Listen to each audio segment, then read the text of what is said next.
Holy God, we thank you. Heiliger Gott, wir danken dir. We've come to the last final discussion that we can have together with you. Wir sind jetzt bei der letzten, schlussendlichen Diskussion, die wir hier zusammen haben. It's the prayer of each of us bowed before you Es ist das Gebet von jedem Einzelnen von uns, der hier vor dir niederkniet. to seek for wisdom and understanding Wir suchen nach Weisheit und Verständnis, in how to read your word wie wir dein Wort lesen and apply it correctly. und es richtig anwenden. In Jesus' name, In Jesu Namen. amen. Amen.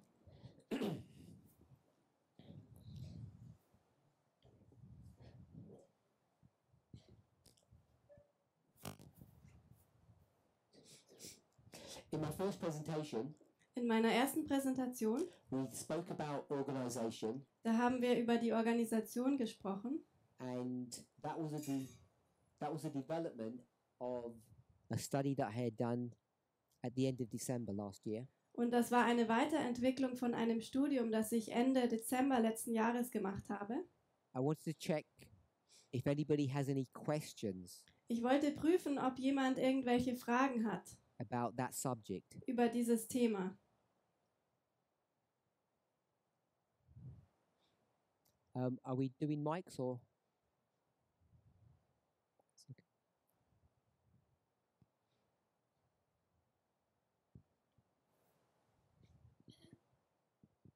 Yeah, we are talking about like how many members each ministry has, but I know, for example, the Dutch ministry, and I don't know about the others, but it's like it's a foundation. So for the legally, then there are no members. It's just I don't know how to explain this in English, but we have like for example in the church you have members, Can and you tell me what your question is? yeah.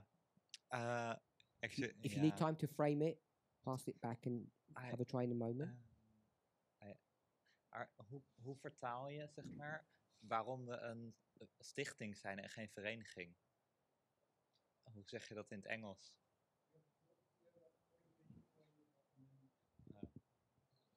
Also es geht um Holland. Wir haben dort eine Organisation, aber keine offizielle Mitgliedschaft. That is your question. That's a question to me and not to him. Well, I don't know how it is in the other countries, but if it's the same question to people. Okay. So he asked, why is our Dutch ministry, we have a certain form of organization which is not we just have a board and not members, official legal members, but just a board that organizes things, and he wonders if that is the same in other countries, or is that different in other countries? In most countries, they don't have what I understand you to be asking is members. Also in den meisten Ländern gibt es nicht so eine Organisation wie in Holland, wo es nur eine Leiterschaft gibt, aber nicht wirklich Mitglieder. It's only few ministries that follow that model, and I think they have to do it legally. Nur ein paar Ministries machen das so. And your question is? Have I answered it? I've answered the question that it's only a few countries that do it, and they do it because of legal obligations. Also nur ein paar Länder machen das so, weil das gesetzlich so vorgegeben ist. Rodolfo? Rodolfo. I'm not pronouncing it correctly, sorry. Ich wollte mal fragen, die 7 Leiter oben, zum Beispiel Terry oder Tabo, dürfen die alle taufen? The 7 leaders above, Terry, Tabo, can they all baptize? We follow what I understand. Maybe you have to repeat in English. Okay, sorry, yes. So the question is about who can baptize in our movement. Also die Frage ist, wer darf in der Bewegung taufen?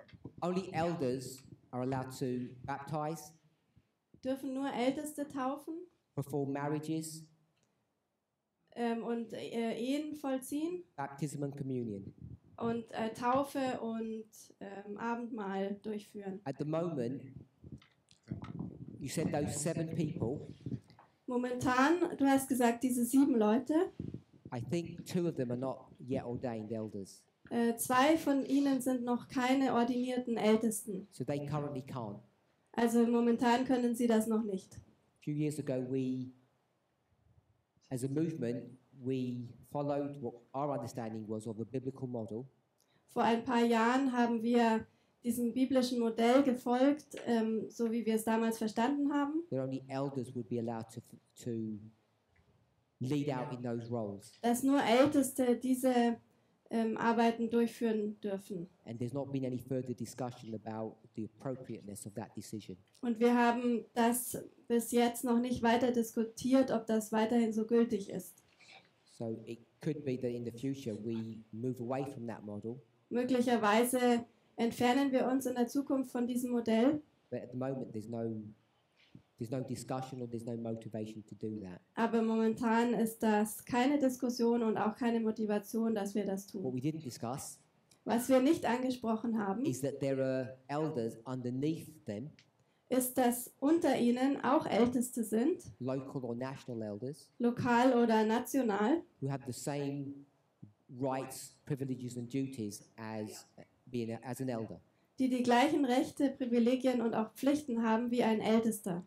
So Elder Maurice, or Maurice is an elder, Also Maurice ist ein Ältester, but he's not at that level, he's one below. aber er ist nicht auf der Ebene ganz oben, sondern eine Ebene drunter. And he's not the only one, there are several across the world. Und er ist nicht der Einzige, da gibt es noch mehrere auf der ganzen Welt. Any other questions on organization? Noch Fragen zur Organisation? It relates to my other question. Is like what I know from when I was in the church. You have this kind of well, they try to have a democratic system. Like if you are a church member, you can vote who will be in the board, and you Can you can wait? send. In der Gemeinde hatten wir ein demokratisches System, also als Gemeindemitglied konnte man abstimmen. Yes, and then the church sent representatives to the union, and the union to the general conference. That's the Adventist church. But how does that work in this movement? Like, Und dann ging die Hierarchie weiter zum Gemeindeleiter, zum Verband. Und wie funktioniert das in der Bewegung? Do you not know how it operates?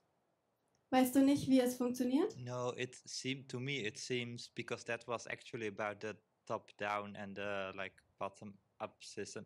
To me, it seems like the leaders decide everything. But maybe I'm wrong. Maybe I just. Mir scheint es so, dass die Leiter alles entscheiden, aber vielleicht liege ich da auch falsch. Okay, Arian, your question?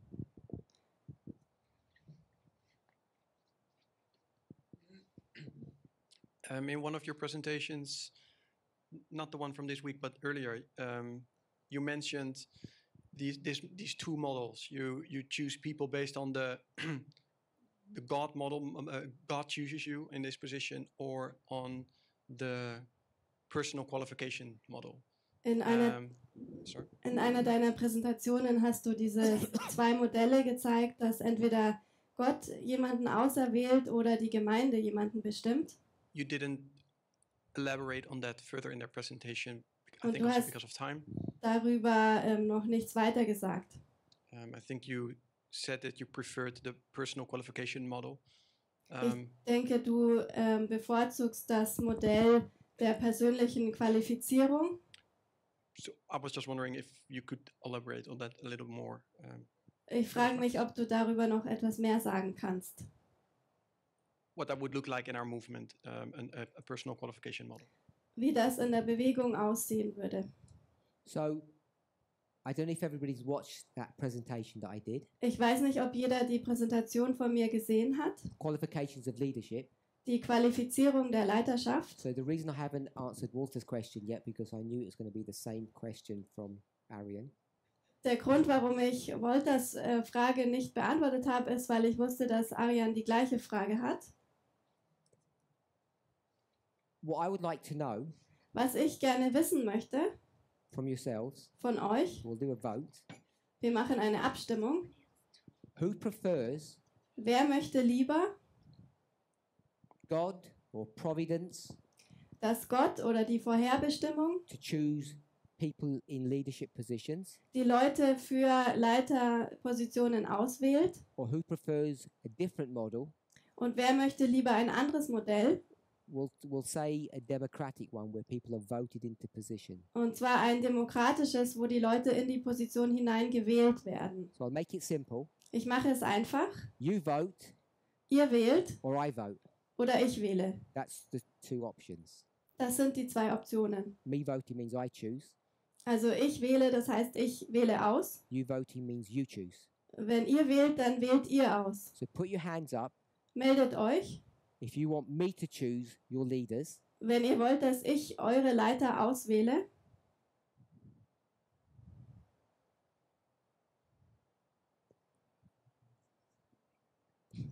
Okay? Put your hands down. Please everybody vote. Don't abstain. Bitte, es muss sich jeder melden, enthaltet euch nicht, 'Cause I think it's disrespectful to these two people who've asked a legitimate question. denn es ist nicht respektvoll den Leuten, den beiden gegenüber, die diese spezielle Frage gestellt haben. So around 11 people said they would prefer me to vote. Ungefähr 11 Leute haben gesagt, sie würden gerne, dass ich auswähle. And I'm going to guess that's around, I'm going to say 25% of this congregation. Und ich schätze, das ist ungefähr 25% dieser Versammlung. So that means 75% of you Das bedeutet, 75% von euch don't agree with that. stimmen damit nicht überein. So everybody that abstained, Jeder, der sich enthalten hat, for whatever reason, aus welchem Grund auch immer, you don't want to participate, weil er nicht mitmacht, you don't care, weil es ihm egal ist you don't understand, oder weil man nicht versteht, you're on the other side. all diejenigen sind auf der anderen So I'll Seite. give you one more opportunity. Ich gebe euch noch eine Möglichkeit. So now you know the terms of this discussion. Jetzt kennt ihr die Konditionen dieser Diskussion. If you want me to vote Wenn ihr wollt, dass ich wähle on your behalf, für euch, put your hands up. dann meldet euch.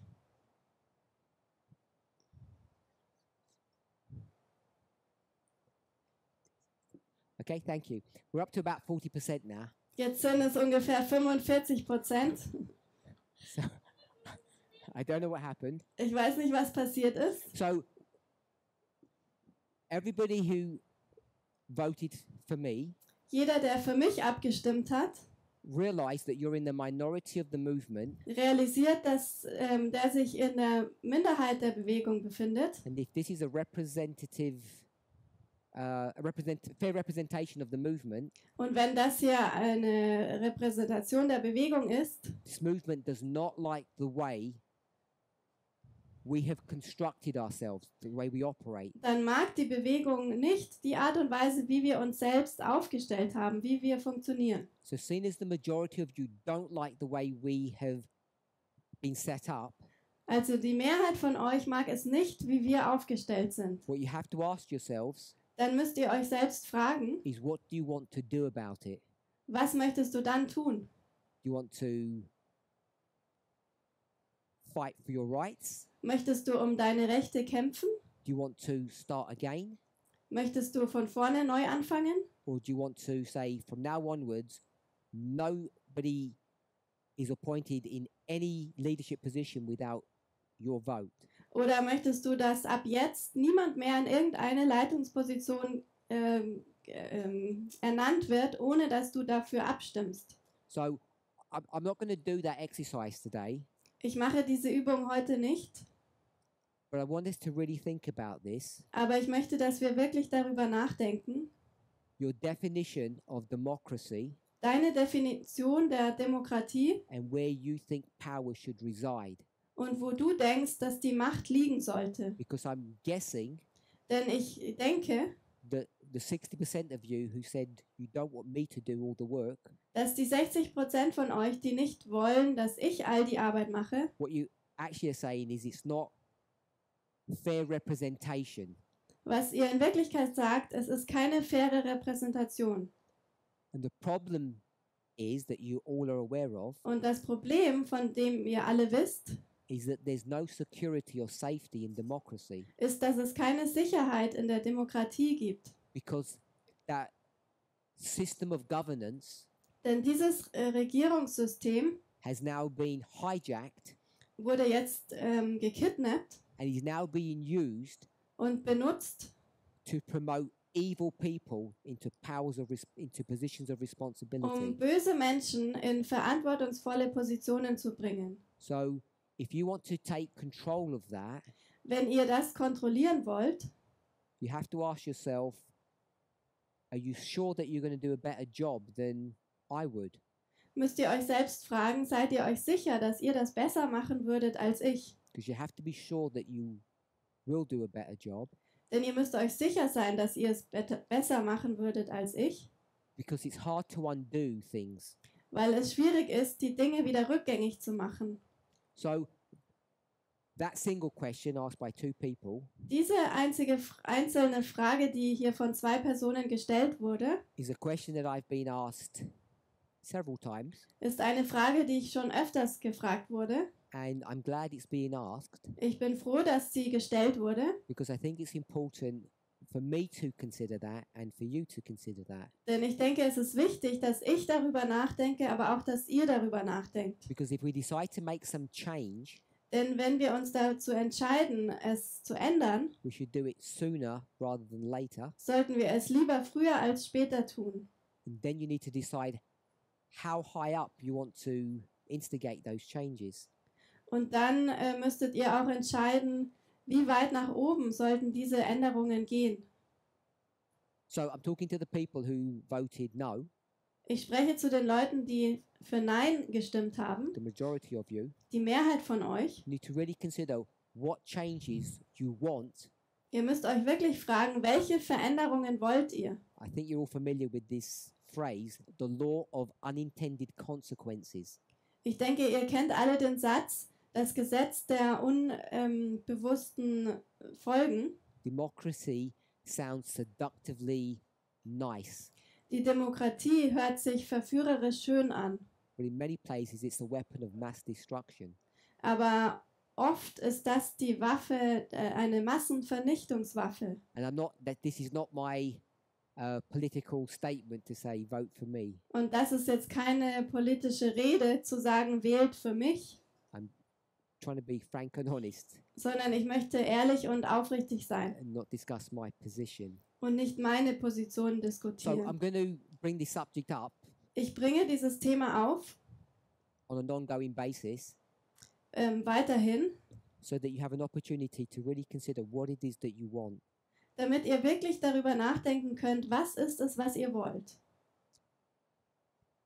I can't speak on behalf of the other leaders, Ich kann jetzt nicht für die anderen Leiter sprechen, but seeing as I'm their boss, aber da ich ja ihr Chef bin, if you, the members, wenn ihr die Mitglieder seid request, demand change, und Änderungen fordert, I think you'll probably get your way. dann müsst ihr damit vorankommen. But once we undo that structure that we have, Aber wenn wir diese Struktur wieder rückgängig machen, die wir jetzt haben, you're going to end up having to live with whatever you create. dann müsst ihr letzten Endes damit leben, was auch immer ihr dann geschaffen habt. Question over here. Hier eine Frage. Radka. How's that going to work? Oh, if you give it to Magda or Thomas. Okay.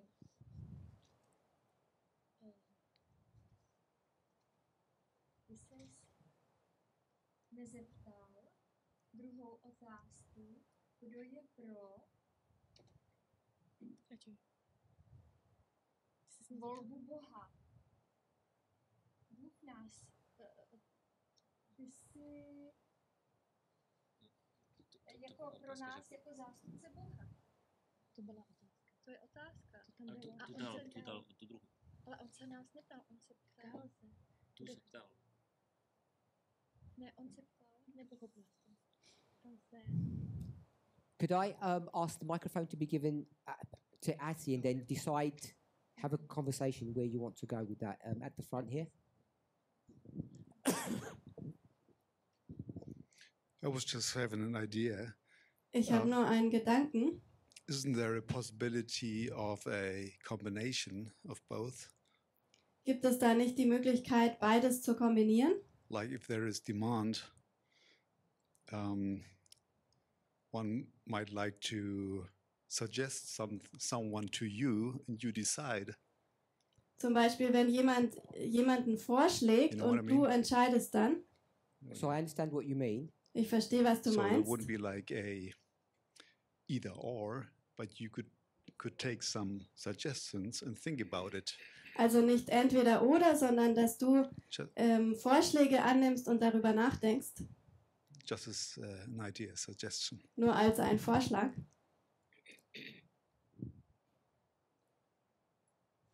No? Okay. Any other, someone else had their hand up? Noch andere Fragen? Hat sich jemand gemeldet? Arian?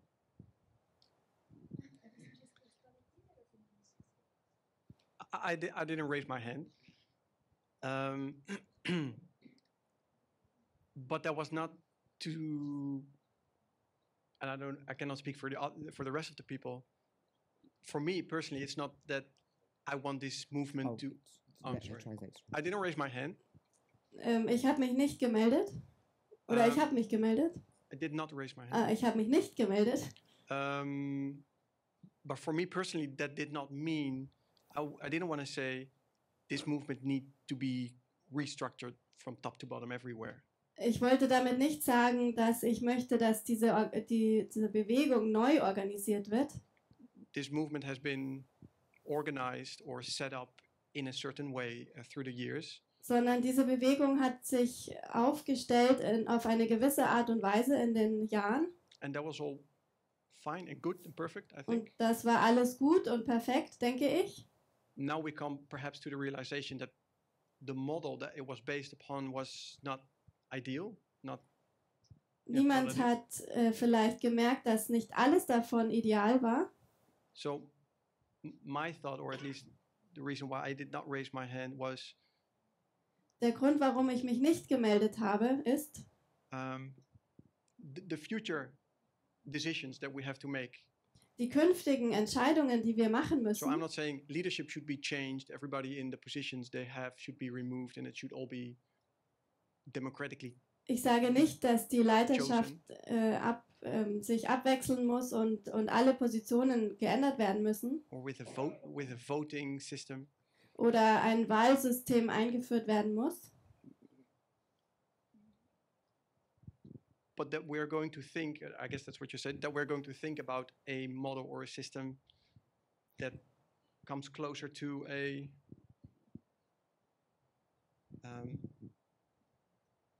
sorry? Aber dass wir darüber nachdenken sollten, ein System aufzustellen, that operates differently than we did in the past, or better in the past. Das anders oder besser funktioniert als in der Vergangenheit. In the past, you just got a position because you knew the right people, you had friends, or you were in the right place at the right time. In der Vergangenheit waren es Leute, die jemanden kannten oder zur richtigen Zeit am richtigen Ort waren. To do that differently in the future, or und das könnte man eventuell anders machen in der Zukunft. I'm not saying to set up a Seventh-day Adventist system with. Aber ich sage nicht, man sollte ein System wie Adventgemeinde haben. Anyway, it's not really a question, but it's. You gave us two options that are two extremes. Das ist keine Frage jetzt, aber du gabst uns zwei Optionen. I don't want to be on the far extreme of. I voted for one, but it's not the. I wasn't on that. I don't want to be on the extreme side. Ich möchte nicht auf der extremen Seite sein. Ich habe zwar für eins abgestimmt, aber I'm sure none of us want to be on any of these extreme positions. Ich bin mir sicher, niemand von uns möchte auf einer der beiden extremen Seiten sein.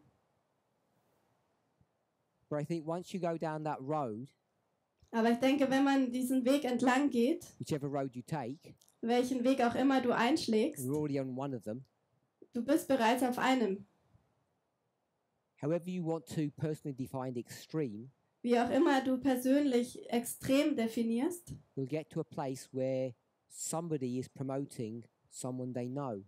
Du wirst an einen Ort kommen, wo jemanden, den er kennt, einsetzt whether it's you ob es du bist or me, oder ich. because you're not going to vote for someone you don't know.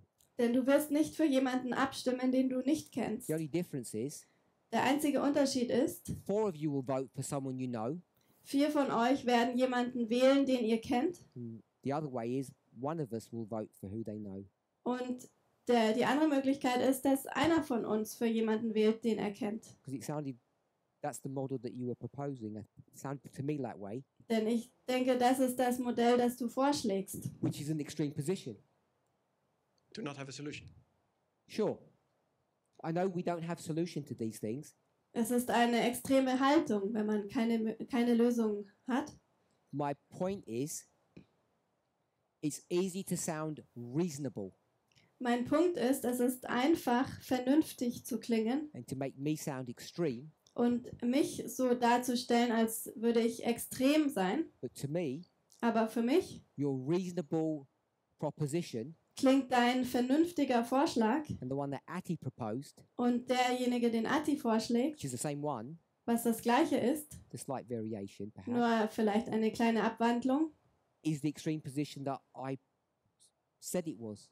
Das ist für mich diese extreme Position, die ich gesagt habe, dass sie es sei. Because all of you will only vote for people that you know, Denn ihr alle würdet ja nur für Leute abstimmen, die ihr kennt, that you like, that you trust, die ihr mögt, denen ihr vertraut. which is the same that I do. Und das ist das Gleiche, was ich machen The würde. only difference is where the power resides, Der einzige Unterschied ist, wo die Macht liegt. in my hands or yours. In meinen Händen oder in euren. So, feel free.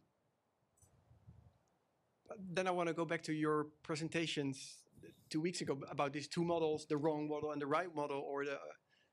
So, Ich möchte zurückgehen zu deiner Präsentation What vor Arian- kurzem. has pointed out Was Arian gesagt hat, is the duplicity or perhaps even hypocrisy of what I'm saying now, ist, dass das widersprüchlich oder vielleicht sogar heuchlerisch ist, was ich jetzt sage. but I don't think that it is. Ich denke aber nicht, dass es das ist. I'm saying Ich sage, I don't care about your personal testimony. mir ist egal, was du persönlich denkst. I don't care where God led you or how God led you or if God led you. Dein persönliches Zeugnis, wo dich Gott geführt hat, wie oder ob er dich überhaupt geführt hat. If I like you, Wenn ich dich mag, I'll promote you.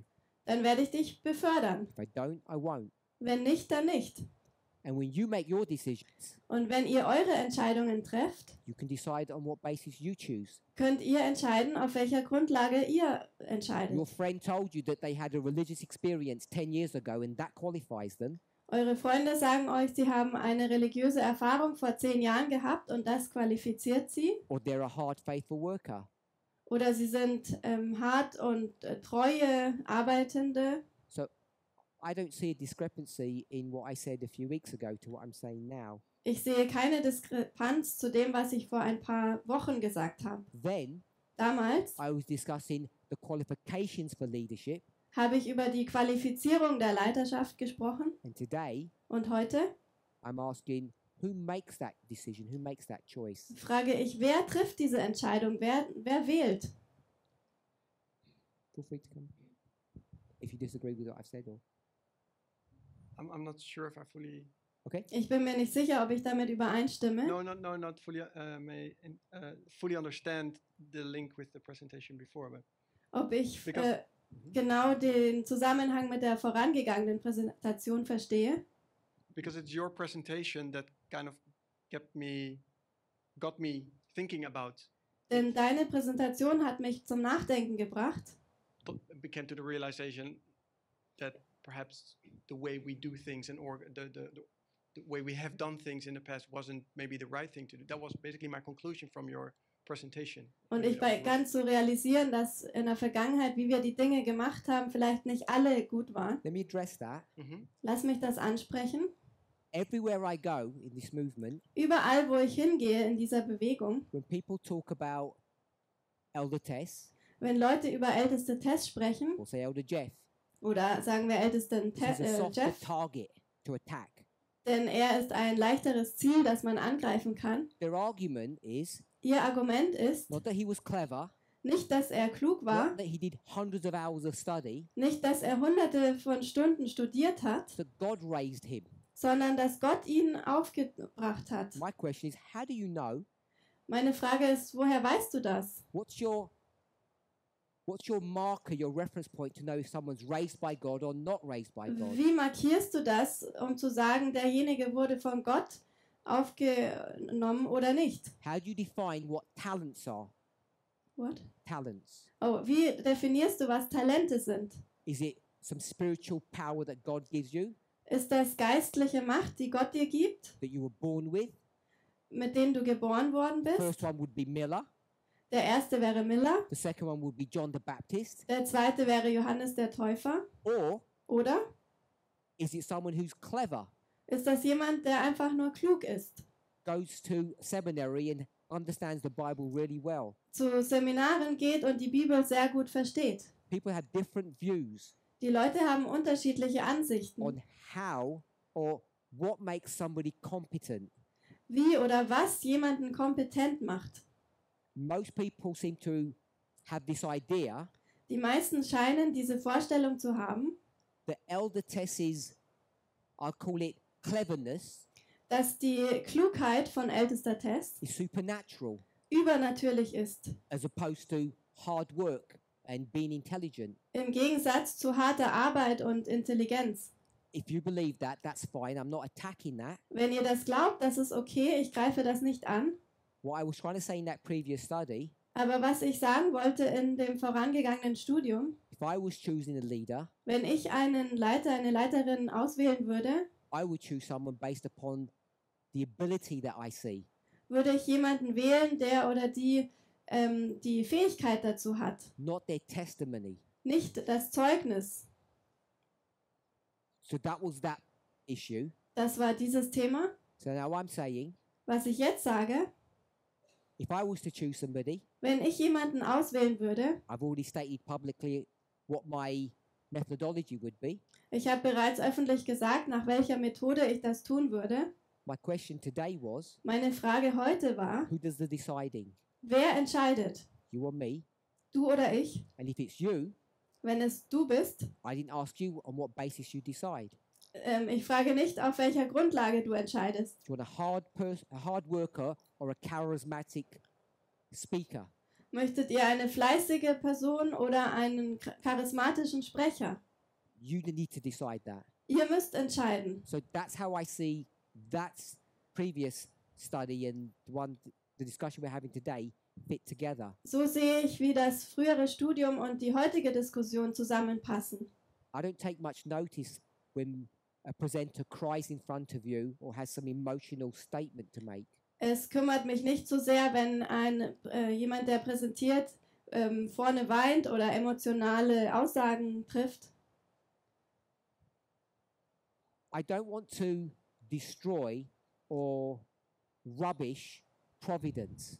Ich möchte nicht die Vorherbestimmung zerstören. Yesterday, I think it was, Ich denke gestern, in response to the question about the third angel's message, etc., in der Antwort auf die Frage über die dritte Engelsbotschaft und so weiter, I said the answer was obvious, 9/11, 2016. habe ich gesagt, die Antwort ist offensichtlich 9/11 2016. Now, it was bad of me to do that because most of you don't know me personally. Das war dumm von mir, das zu tun, weil die meisten von mir kennen mich nicht persönlich. But those of you who do, Aber diejenigen, die mich kennen, you knew that was a joke. die wussten, das ist ein Witz. That the fact that that study was done in Germany at 9/11 Die Tatsache, dass dieses Studium in Deutschland an 9/11 gemacht wurde, does not give it any weight or authority. gibt ihm kein Gewicht oder keine Autorität. It was just a hook because lots of people remember that date. Es war einfach nur ein Hinweis, denn die meisten erinnern sich an dieses Datum. But lots of people Aber die meisten take dates and times nehmen Daten und Zeiten and see it as God's leading. und sehen es als Gottes Führung. And I think it's a dangerous way to proceed. Und ich denke, das ist gefährlich, wenn man das so macht. And I know many of you disagree with that. Und ich weiß, viele von euch stimmen damit nicht überein. You think it's good or appropriate. ihr denkt, es ist gut oder angemessen. And you're free to hold that opinion. I don't fight against it. Und es steht euch frei, an dieser Meinung festzuhalten. Ich kämpfe nicht dagegen an. So before we do the voting, Bevor wir abstimmen, you need to know müsst ihr wissen, if you're voting for me, ob ihr für mich wählt, the basis on which I do my selection. die Grundlage, auf der ich meine Auswahl treffe. I've afforded you the privilege for to not even ask you what your methodology is. I've not even asked you what your methodology is. Ich habe euch nicht einmal gefragt, was eure Grundlage ist, But I've told you mine. aber ich habe euch meine genannt. I won't choose spiritually minded people. Ich würde nicht unbedingt geistlich gesinnte Leute auswählen. Spiritually minded means Mit geistlich gesinnt meine ich, they have some testimony that God led them. dass sie Zeugnisse haben, dass Gott sie geführt hat. I don't agree with that. I Ich don't trust it. Let me ich- say that. vertraue dem nicht. I don't trust Ich vertraue nicht, when people say, wenn Leute sagen, I'm in love with this person, ich liebe diese Person, I didn't know what to do, ich wusste nicht, was ich tun what are they soll. going to do? Was würden sie machen? The worst than prayer, they're not going to even pray. Nicht einmal beten, They get their book, sondern sie nehmen ihr Buch, open it up randomly, schlagen es irgendwo auf, close their eyes, schließen die Augen and God will speak to them. und Gott hat dann zu ihnen And they're gesprochen. going to base the rest of their life on that. Und sie basieren den Rest ihres Lebens darauf. I'm not ridiculing that. I'm saying I don't think that's a good way to live. Ich möchte das nicht lächerlich machen, aber ich denke, das ist keine gute Art, so zu leben. Many people do. Viele tun And das. I'm not criticizing you if you believe that. Und ich kritisiere euch nicht, wenn ihr das But glaubt. I think it's fair that you know where I stand on things. Aber ich denke, es ist gerecht, wenn ihr wisst, wo ich stehe. Does that help, Arian? Hilft das? Gut. Ja. Okay, so if there's no more questions on organization, Wenn es da keine Fragen mehr gibt zur Organisation, I haven't answered the question ich habe die Frage noch nicht beantwortet. how we go about choosing leaders and what we should do. Wie wählen wir die Leiter aus und was sollten wir tun? If there's nothing else, Wenn es da nichts anderes gibt, I'm going to go back to yesterday's study. möchte ich zurück zum Studium von gestern So at gehen. the end of the study, Am Ende des Studiums, I'm going to do what I shouldn't do, talk on a blank board. ich tue, was ich nicht tun sollte, auf einer weißen Tafel zu sprechen. We had a black 3, Wir hatten eine schwarze 3 and I think we had a green 3. und eine grüne 3. And what I did, Und was ich gemacht habe, naively, naiv, I said, oh, we're all friends now. wir sind jetzt alle Freunde. Not we, but they, Nicht wir, aber sie, some of you, also manche von euch. won the argument, Ihr habt das Argument gewonnen persuaded the other side, und die andere Seite überzeugt or at least silenced them, oder sie zumindest zum Schweigen gebracht, that it wasn't that. dass es das nicht war, We're all on the same page. It's 3A here. sondern wir sind uns alle einig, es ist dieses 3a. And I got in trouble Und ich bin in Probleme geraten afterwards, offline, danach say we didn't agree to that. und habe gesagt, wir sind damit nicht Don't say übereingekommen. we're in agreement Sagt nicht, dass wir in Übereinstimmung until sind, we tell you we're in agreement. bis wir euch sagen, dass wir damit übereinstimmen. And I think that's a fair criticism of what I did. Und ich denke, das ist eine faire Kritik von dem, was ich gemacht habe. So I want to apologize publicly Ich möchte mich öffentlich entschuldigen, for saying that we all agreed that the arrival of the third angel's message is 2001. zu sagen, dass wir alle damit übereinstimmen, dass die Rolle die Ankunft des dritten Engels 2001 ist. Because some of us still may not be persuaded. Denn manche von euch sind vielleicht noch nicht überzeugt. So I asked everybody to look at a Spirit of Prophecy quote, Ich habe jeden gefragt, euch ein Zitat aus dem Geist der Weissagung anzuschauen. not the one that I provided, Nicht das, das ich euch gegeben habe, but the one that was given to us. sondern das uns gegeben wurde. In the English, it's what reference is it? Welche Referenz? Great Controversy, Der große Kampf.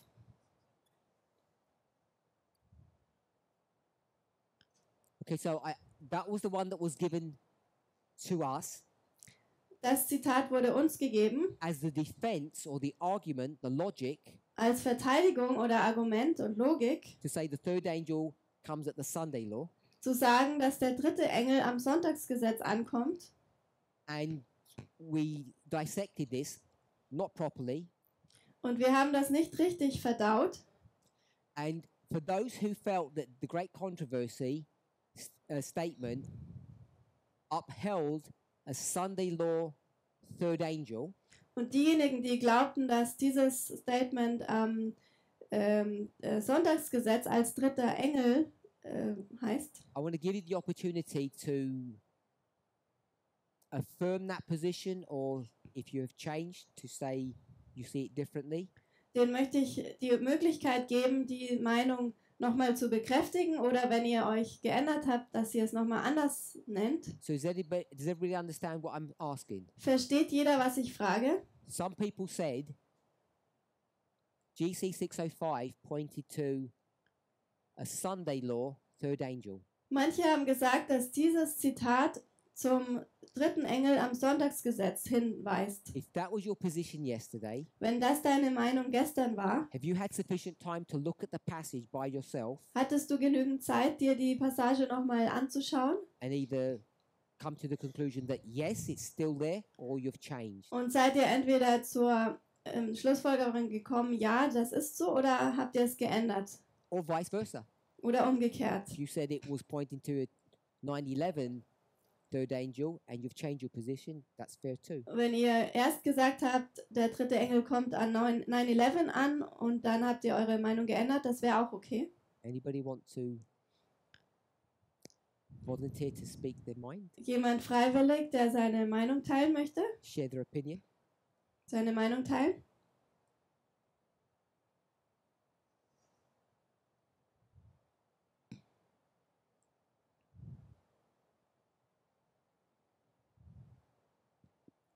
I'm reticent to identify names again. I'd like them to volunteer if they're willing to. Ich möchte nicht jemanden nennen, sondern ich möchte, dass ihr freiwillig euch meldet.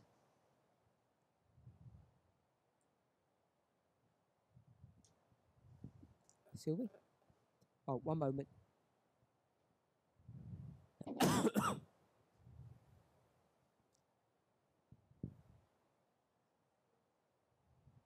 Zum Sonntagsgesetz kommen, The weil er third, eine Botschaft hat.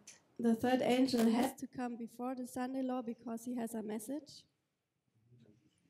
Okay, so what I'm asking is, Was ich frage ist, based on this GC quote, basierend auf diesem Zitat, großer Kampf, does anybody identify that quote as being Sunday law? denkt jemand, dass dieses Zitat über das Sonntagsgesetz And spricht? you've said no. Und du hast gesagt nein. So I want to know if anybody still holds to that position. Hat jemand immer noch die Meinung, dass es darum geht? So I understand that you don't. Also ich verstehe, dass du es nicht glaubst. So does anybody still believe that, or are we all on the same page now? Glaubt jemand das weiterhin oder sind wir alle jetzt auf einer Seite? I'm hoping silence means yes, we're all in agreement. Ich hoffe, das Schweigen bedeutet, wir alle stimmen überein. Jonathan, Jonathan, Explain why it's not. kannst du kurz erklären, warum es das nicht ist? yesterday I didn't explain why it was or why it wasn't. Gestern habe ich nicht erklärt, warum es das ist oder warum es das nicht ist. Other people did that. Andere haben das gemacht. Whether they did it well or not Ob sie es gut gemacht haben oder nicht, is up for discussion. darüber kann man diskutieren. But for those who studied the passage, Aber diejenigen, die den Abschnitt studiert haben, I'm hoping they may be able to answer ich hoffe, sie sind in der Lage, es zu beantworten, what they see in that passage was sie in diesem Abschnitt sehen, to make them think warum sie denken, that it's not Sunday law. dass es da nicht um das Sonntagsgesetz geht. So who's willing to do that? Wer ist bereit, das zu tun?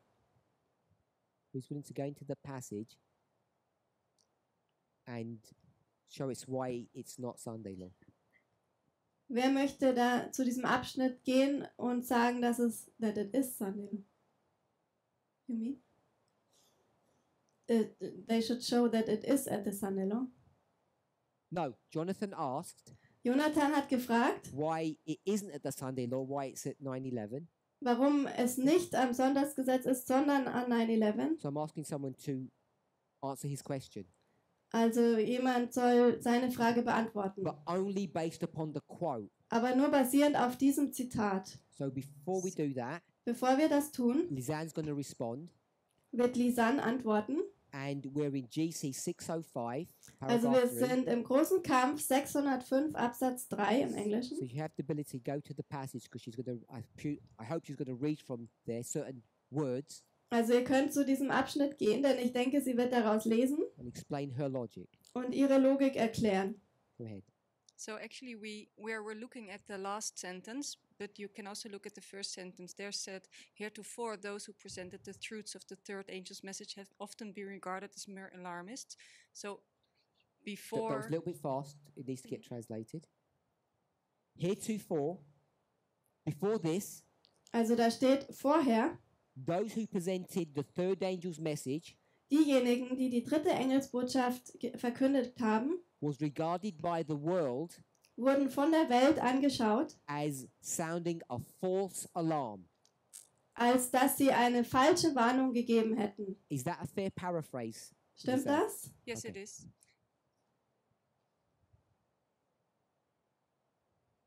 And then actually the last sentence of this quote says the same. But as the question of enforcing Sunday observance is widely agitated, Read the whole sentence and I'll paraphrase. the event so long doubted and disbelieved is seen to be approaching, and the third message will produce an effect which it could not have had before. So that was there's the introductory sentence and then the last sentence.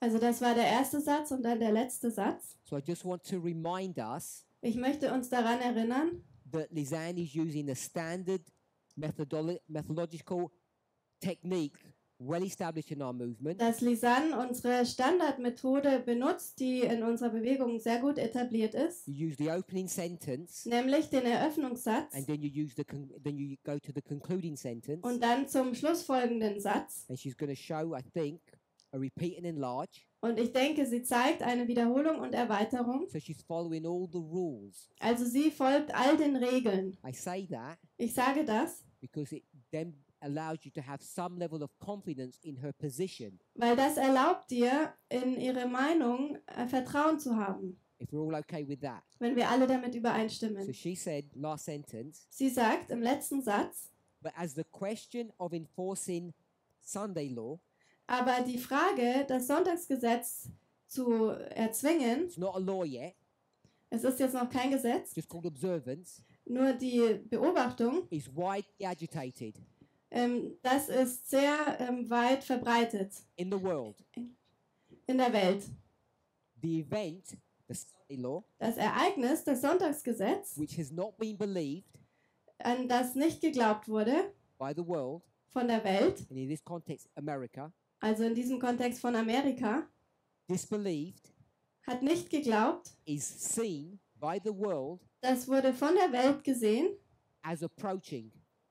dass es sich nähert. So what everybody said can never happen is everybody can now see is not only can it happen, but it is happening. Also jeder hatte gesagt, das wird nie passieren, aber jetzt, wo gesehen wird, dass es passiert, da passiert es auch. And now Und jetzt, the third angel der dritte Engel will produce an effect produziert eine Auswirkung in this situation in dieser Situation, that it couldn't have had before. die es vorher nicht haben konnte. Is that a fair paraphrase? Ist Yes, das it is. richtig? Tell us your logic now. So during this agitation of the Sunday law, actually, Während dieser Aufruhr des Sonntagsgesetzes, then the third message has an effect da hat die dritte Botschaft dann eine Wirkung, that it did not have before. So it should have Dies- been there before this agitation. die sie vorher nicht hatte. Also sie sollte schon vor dieser Aufruhr da gewesen sein. So we see that the same in the first sentence. Und wir sehen das Gleiche im ersten Satz.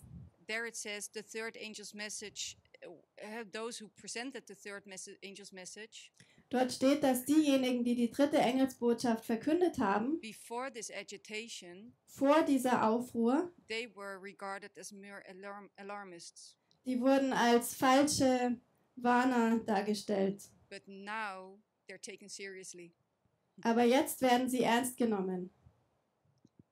So we see that the third angel's message has power during, or is regarded as truth during this agitation, but it was there before. Wir sehen also, dass während dieser Aufruhr die dritte Botschaft nun Kraft hat, aber sie gab es schon vorher.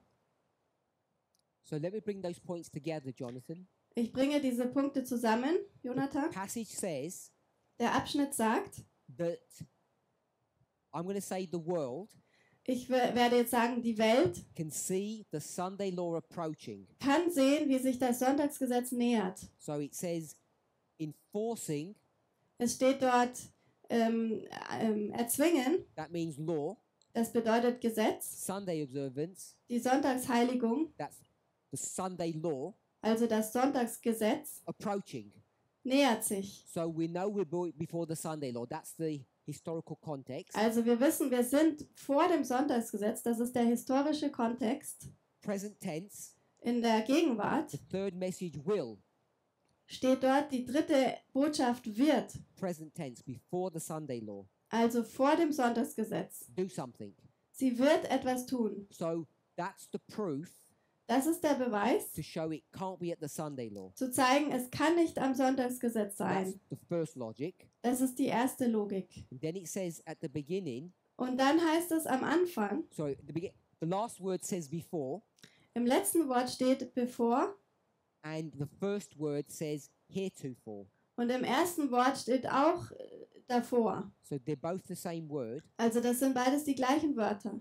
So Lisanne's reading of that. Also wie Lisanne das gelesen hat, is that the heretofore and the before ist das davor und davor, also am Anfang und am Ende, these two diese zwei Wörter are before what? sind vor was? What do you think it's before? Vor was denkst du ist es? Before the message could have an effect. Bevor die Botschaft eine Wirkung hat? I would suggest, Ich würde sagen, so I think what Lisanne was saying, ich denke, das sagt auch Lisanne, is actually before the agitation, das bedeutet vor der Aufruhr. which I think is the same as you have said. Ich denke, das ist das Gleiche, was du auch gesagt hast. But she's saying it was here before the agitation, Also- but it couldn't do anything. Es war schon da vor der Aufruhr, aber es konnte noch nichts ausrichten. So that was the argument of why GC 605 shows the arrival of the third angel before the Sunday law. Also das war das Argument, warum die Ankunft des dritten Engels vor dem Sonntagsgesetz ist und das in diesem Zitat so gezeigt wird.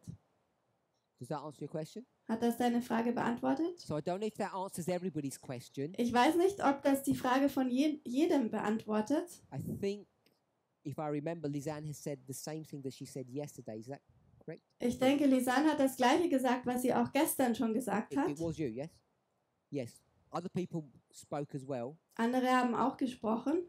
So this doesn't prove 9/11. Das beweist nicht 9/11. And we said why it can't prove 9/11. Und wir haben gesagt, warum es 9/11 nicht beweist.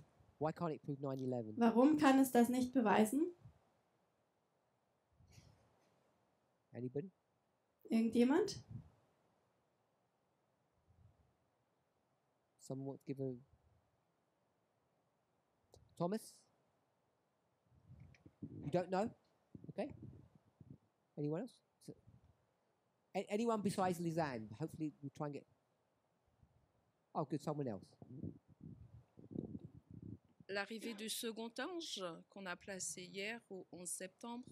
Chimène. If you give it to either Vadim or Shimei, one of the two.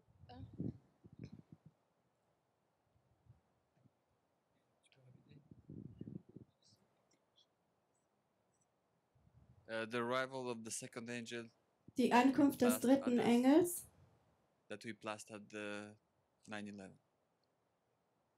Repeat that. The arrival of the second angel that She said that bit already. that we have placed at 9/11. replaced. We placed it. Yes, sorry. Wir haben die Ankunft des dritten Engels an 9/11 platziert. That's a good answer. Das ist eine gute Antwort. But I think the simple answer, Aber ich denke, die einfache Antwort, Lisanne, The text doesn't say that it's on in 2001. it's that simple. The text doesn't tell you that. es ist ganz einfach, im Text steht davon nichts. And Ellen White was never shown 9/11. Und Ellen White wurde 9/11 nie gezeigt. Where did we get 9/11 from? Woher haben wir 9/11? Where did we get 9/11 from? Woher haben wir 9/11? He is one of us. Ältester Jeff ist einer von uns. So we invented that Wir haben das erfunden. based upon what? Basierend auf was? Really simply. Sehr einfach.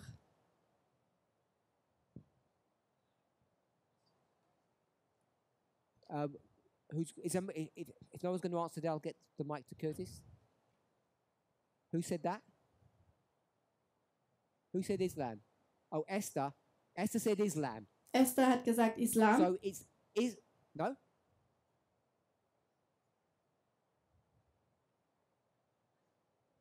Oh, okay. You said Islam, and Esther said Revelation 18. Esther sagte Offenbarung 18. What's Revelation 18? Was ist Offenbarung 18?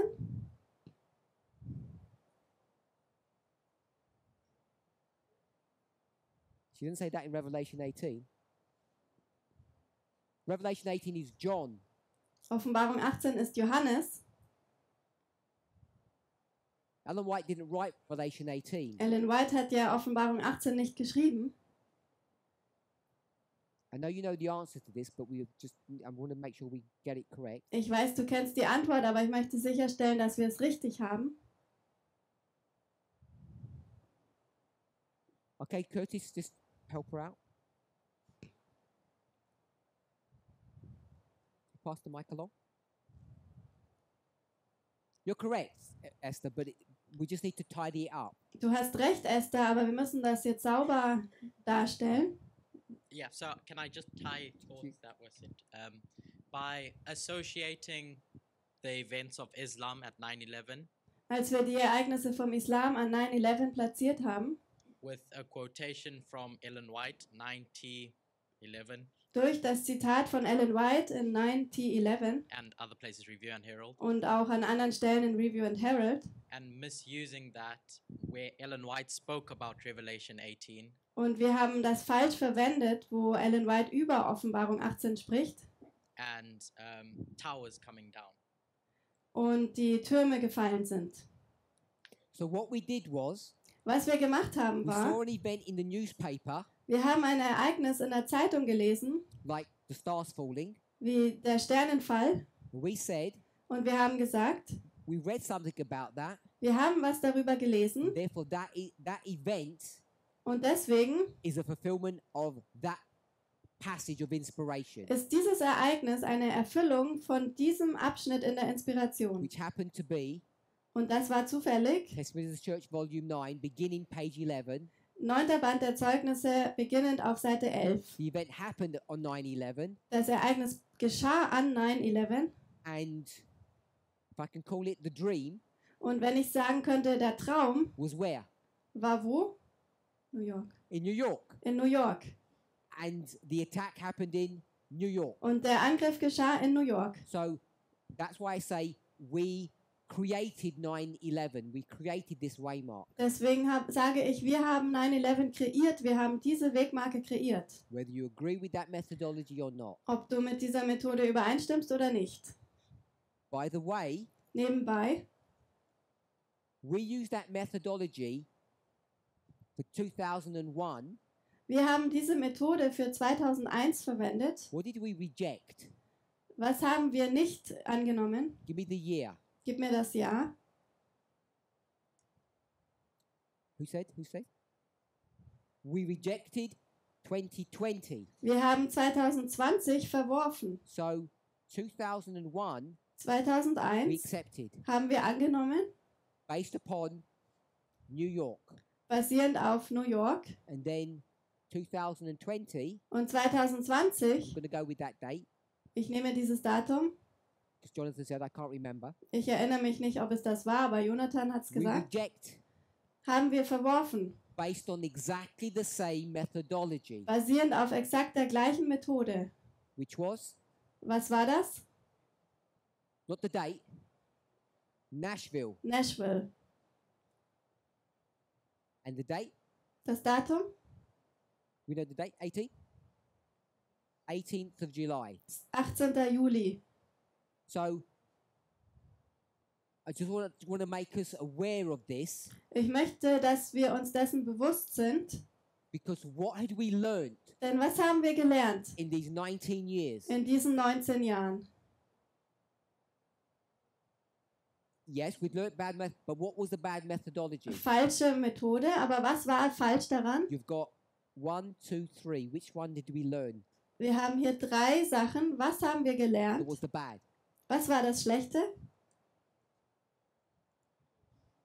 Yes, Das hier, New York. we said Wir haben gesagt, because Ellen White had the dream in New York, the event had to happen in New York. weil Ellen White den Traum in New York hatte, muss auch das Ereignis in New York sein. Over a decade later, Über ein Jahrzehnt später, much later than that, viel später, we went back to the verses gingen wir zurück zu den Versen and we said und haben gesagt, that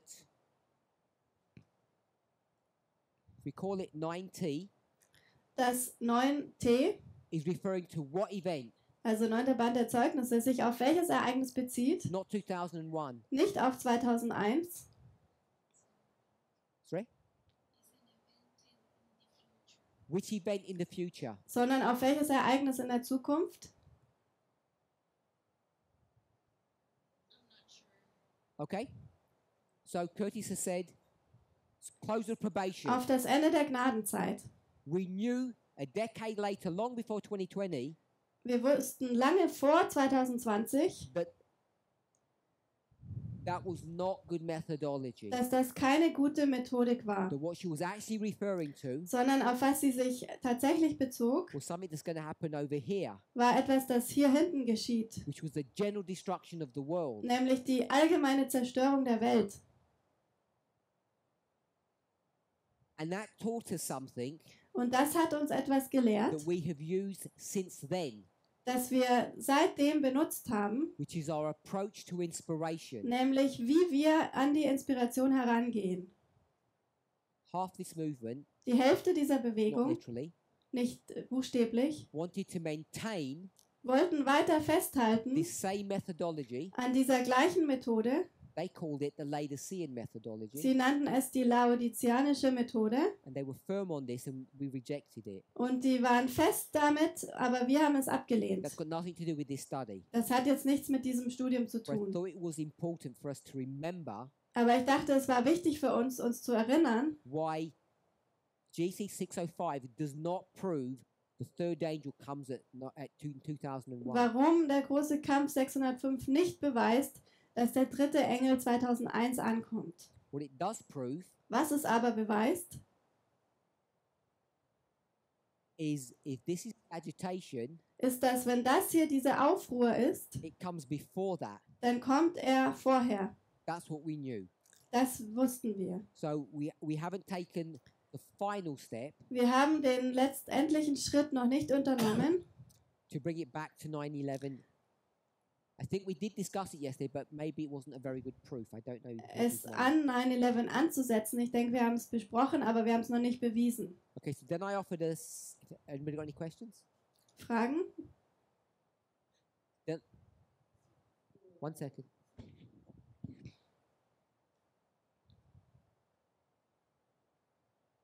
Vor da, wo sie beginnt, die Formulierung.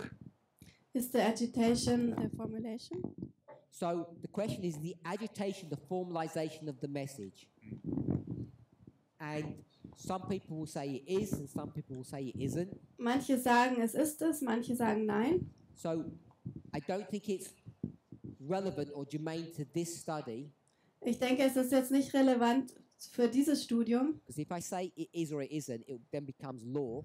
denn wenn ich sage, es ist oder es ist nicht, dann wird das Gesetz. Worse, Oder schlimmer, if I say I don't know, wenn ich sage, ich weiß es nicht, you'll say, why are you our leader then? dann sagst du, warum bist du dann der Leiter? So I show my ignorance. Also zeige ich meine Unwissenheit. I take the Fifth Amendment. Ich nehme das 5. Gebot. It probably is. Den 5. Verfassungszusatz. Okay, so if we're okay with that, I offered a second line of evidence or argument. Ich habe eine zweite Linie der Argumentation angeboten. Which was over here. Das war hier. Matthew 13. Matthäus 13. The wheat and tares. Weizen und Unkraut. And I said there's a good booklet if you want to study this subject. Ich habe gesagt, da gibt es ein schönes Büchlein, wenn ihr das Thema studieren wollt. And nobody asked me anything about that, which I was surprised about. Aber niemand hat mich darüber gefragt. Or you've all got copies of it. Or you've all got copies of the document. Oder ihr habt bereits Kopien davon, von diesem Dokument. Ich weiß es nicht. So, no advertisements now. We can speak later. Wir machen jetzt keine Werbung. Powers that be. So I want us to go to a Bible passage. Ich möchte, dass wir zu einem Bibelabschnitt gehen. We'll go to John chapter 16. Nämlich Johannes 16. Beginning verse what? Wir beginnen in Vers. John chapter 16. Johannes 16, Vers. Arian, you shouted a number? Okay. Muriel? Verse? Oh, we're not there yet, okay. Who said that? Who said verse 8? So verse 8, Christian said verse 8. We will go to John chapter 16, verse 8. Johannes 16, Vers 8. And when he is come, und wenn kommt, he will reprove the world of sin and of righteousness and of judgment. Wird die Welt überzeugen von Sünde, Gerechtigkeit und Gericht. Then again we used to do this, verses 9-11. Und dann Vers 9-11 of sin, von Sünde, because they didn't believe in me.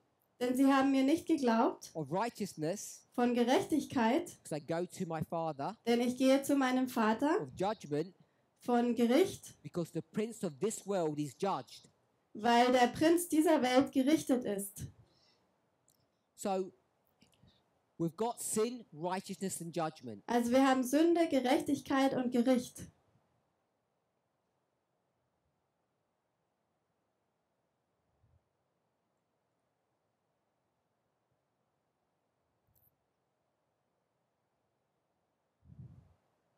Marcel, why have I gone there for?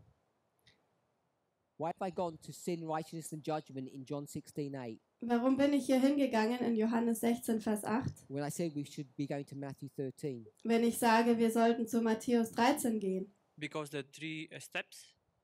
Wegen den 3 Schritten. Bit more. First, second and third angel.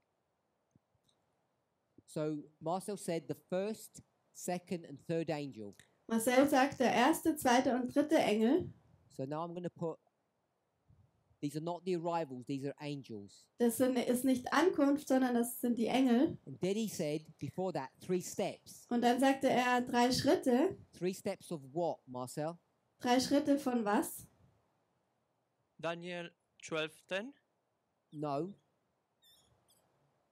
Everlasting Gospel, ja. Das ewige Evangelium. The 3 steps of the everlasting gospel. Die 3 Schritte sind das ewige Evangelium. So we teach, we believe, wir lehren und glauben. Revelation 14 dass Offenbarung 14 is an expansion or an explanation eine Erklärung ist of the everlasting gospel vom ewigen Evangelium, given in 3 steps. Das in 3 Schritten gegeben wurde. And you see these 3 steps in different places. Und ihr seht diese 3 Schritte an verschiedenen Orten. Which is why Marcel went to a different passage. Deswegen ging Marcel zu einem anderen Abschnitt. You can find it in different places in different stories. Du kannst es an verschiedenen Orten in verschiedenen Geschichten finden. So we've read the verses 9 to 11 that explain each one of these. Wir haben die Verse 9 bis 11 gelesen, die jeden einzelnen Schritt davon erklären. Someone explain this one, the sin. Jemand erklärt mir das hier, die Sünde. I'll read the verse again. Ich lese den Vers nochmal. Of sin, von Sünde, because they believe not on me. Denn sie glauben nicht an mich. Someone explain that verse. Jemand erklärt mir diesen Vers. Tell me what the sin is. Sag mir, was die Sünde ist.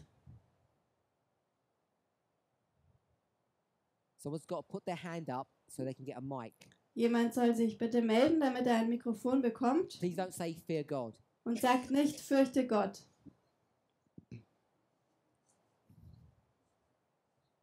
That doesn't take us anywhere. That just takes us to Revelation. Denn das bringt uns nicht weiter, das würde uns zur Offenbarung bringen. Who's put the hand up? Oh, Tamina? Rejection of the first angel's message. Das Verwerfen der ersten Engelsbotschaft. So I'm just going to say it's rejection. Ich sage, es ist das Verwerfen. And Tamina said rejection of the first angel. Verwerfen der ersten Engelsbotschaft. I'm going to say yes or no. Ist das ja oder nein? Shemaine, am I going to say yes or no to that answer? Shimen, soll ich ja oder nein sagen zu dieser Tamina Antwort? said this sin is the rejection of the first angel's message. Tamina sagt, die Sünde ist die Ablehnung der ersten Engelsbotschaft. Agree or not? Stimmst du damit überein oder nicht? No. Nein. I don't agree either. Ich auch nicht. I don't think it's rejection of the first angel. Ich denke nicht, es ist das Ablehnen des ersten It's Engels, the words of the first angel sondern es sind die Worte des ersten that Engels, says die sagen,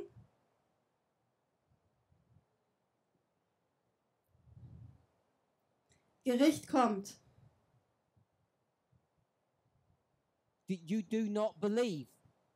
Hast du nicht daran geglaubt? If this is a line, Wenn das eine Linie ist, when did they not believe? wann haben sie nicht geglaubt? Before. Vorher. Because we used to teach. Denn wir haben gelehrt, Before the line begins, bevor die Linie beginnt, we have a haben wir period of darkness. eine Zeit der Dunkelheit. That's lack of belief. Das ist der fehlende Glaube. The first angel says you are in trouble Der erste Engel sagt, ihr seid in Problemen, because you don't believe. weil ihr nicht glaubt. Are we okay with that? Sind wir damit Okay with that einverstanden? explanation? Good. So the second one, Das zweite, so I'm going to take, it's not rejection, es ist nicht die Ablehnung, it's about belief. sondern es geht um den Glauben. Second one, righteousness. Das zweite, die Gerechtigkeit. Of righteousness because I go to God and you don't see me anymore. Von Gerechtigkeit, weil ich zu Gott gehe und ihr mich nicht mehr seht. Someone explain that. Jemand erklärt mir das. I helped you before the presentation started because they said do sound checks and I was reading all the famous Bible commentaries on that passage, so I already gave you the answer. Ich hoffe, ihr wart, bevor die Präsentation begann, da, weil ich habe da beim Soundcheck all die Texte gelesen. Okay, we'll walk through it. Also wir gehen gemeinsam durch. Who's he speaking about? Über wen spricht er? It's easy. Jesus. Über Jesus. Speaking about Jesus. Er spricht über Jesus. And who or what is Jesus? Und wer oder was ist Jesus? Don't say the Christ. Sag nicht der Christus. No, Jesus isn't justice. Jesus ist nicht Gerechtigkeit. So Jesus is a human. Jesus ist ein Mann, ein Mensch. And I think Ellen White uses the following term. Und ich denke, Ellen White benutzt folgenden Begriff. I'm going to say, she may say model, but I think it's pattern. Und ich denke, sie sagt Modell oder Muster. She says Christ is the pattern man. Sie sagt, er ist der Mustermann. Which means what? Was Our bedeutet role model. ein Rollenmodell? Nein. What Christ was, Was Christus war, we are to be. sollen wir sein. This is the whole study of the nature of humanity. Das ist das Studium von der Natur des Menschen. It's a study of the nature of Jesus.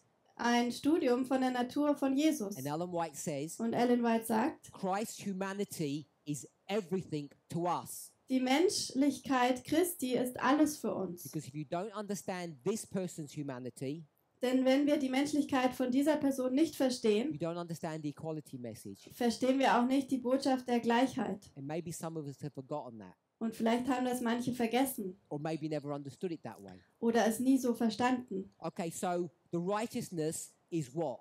Die Gerechtigkeit ist was? Why can't we see Jesus anymore? Warum können wir Jesus nicht mehr sehen? Because Jesus is going to go to heaven. Weil Jesus in den Himmel geht. Based upon what? Basierend auf was? his, not victory, you said the word before, his righteousness, seiner Gerechtigkeit, his personal righteousness. seiner persönlichen Gerechtigkeit. Everyone else Jeder anders is stuck here, bleibt hier stecken, but Jesus, because of his righteousness, is going to go to heaven and we can't see him anymore. aber Jesus wegen seiner Gerechtigkeit geht in den Himmel und wir können ihn nicht mehr sehen. So the second step is about personal righteousness. Beim zweiten Schritt geht es um die persönliche Gerechtigkeit. The third step Beim dritten Schritt of judgment, because the prince of this world is judged. von Gericht, weil der Fürst dieser Welt gerichtet wurde. Who's the prince of this world? Wer ist der Fürst dieser Welt? Satan is judged. Satan ist gerichtet. What's that got to do with anything? Was hat das zu tun damit? What has John or Jesus, depending on who you're going to say, what has he just done? Was hat Johannes oder Jesus gerade getan? Someone else. He's compared and contrast. Er hat verglichen und in Kontrast Really? gestellt. He's juxtaposed two people. Er hat das in Juxtaposition gestellt. Zwei Personen. Who are the two people? Wer sind die zwei? That's fine. Jesus Jesus und and Satan. Satan. He's juxtaposed two people. Er hat zwei Personen in die Juxtaposition Jesus. gestellt. Satan, Jesus, Of righteousness, because I go to heaven. der Gerechtigkeit, denn ich gehe in den Himmel. Of judgment, Der because Gerechtigkeit, the prince of the world. des Gerichts wegen dem Fürsten der Welt. So those two people, Diese individuals, zwei Individuen, who are juxtaposed, die gegeneinander gestellt it's done wurden. for what purpose? Warum? Because who is Jesus? Wer ist Jesus? Us, Wir, the righteous humans. die gerechten Menschen. So who is the prince of this world? Wer ist der Fürst dieser Welt? The others. Die anderen. I can't remember the terminology that used in Daniel 2. Ich erinnere mich nicht an den Begriff in Daniel 2. The chaff. Die Spreu, die Spreu. Those who are put into bundles and burned. Das, was in Bündel gebunden wird und verbrannt wird. Sinners. Die Sünder. So these two people become representatives of humanity. Diese zwei Personen repräsentieren die Menschheit. Are we okay with all of that? Stimmen wir damit überein? Okay, so let's go to our other favorite passage. Gehen wir zum anderen Lieblingszitat. Question or statement? I don't know. Make it an easy one. Yeah, I just missed a step in your logic as to we are the representatives. Why? Ich habe verpasst in deiner Logik, Between your final point and your first point. wir Jesus vertreten was? Is our pattern, Jesus ist unser Muster, what humans were and are designed to be. was die Menschen waren und wofür sie gemacht wurden. And he ends up representing half of humans, Und letzten Endes repräsentiert er die Hälfte der Menschheit. those who go to heaven, Diejenigen, die in den Himmel gehen, because of their righteousness. wegen ihrer Gerechtigkeit. And then there's another group Und dann da gibt es eine andere Gruppe,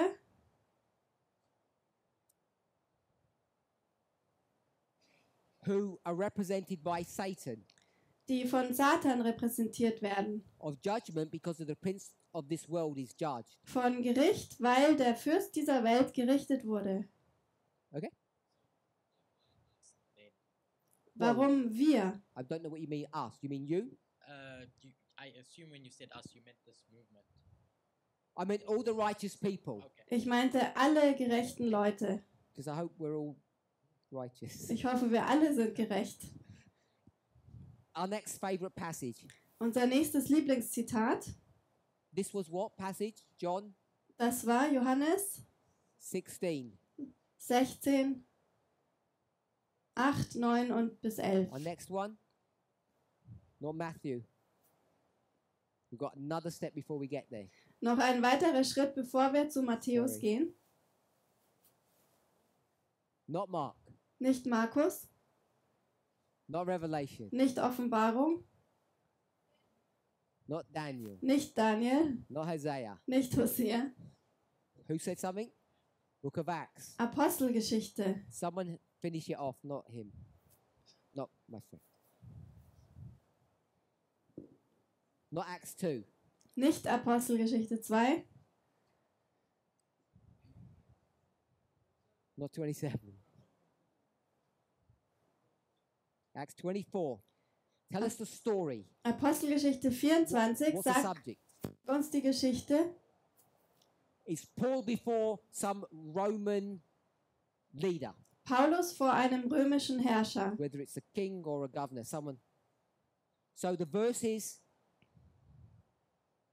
25. Vers 25. Acts 24:25.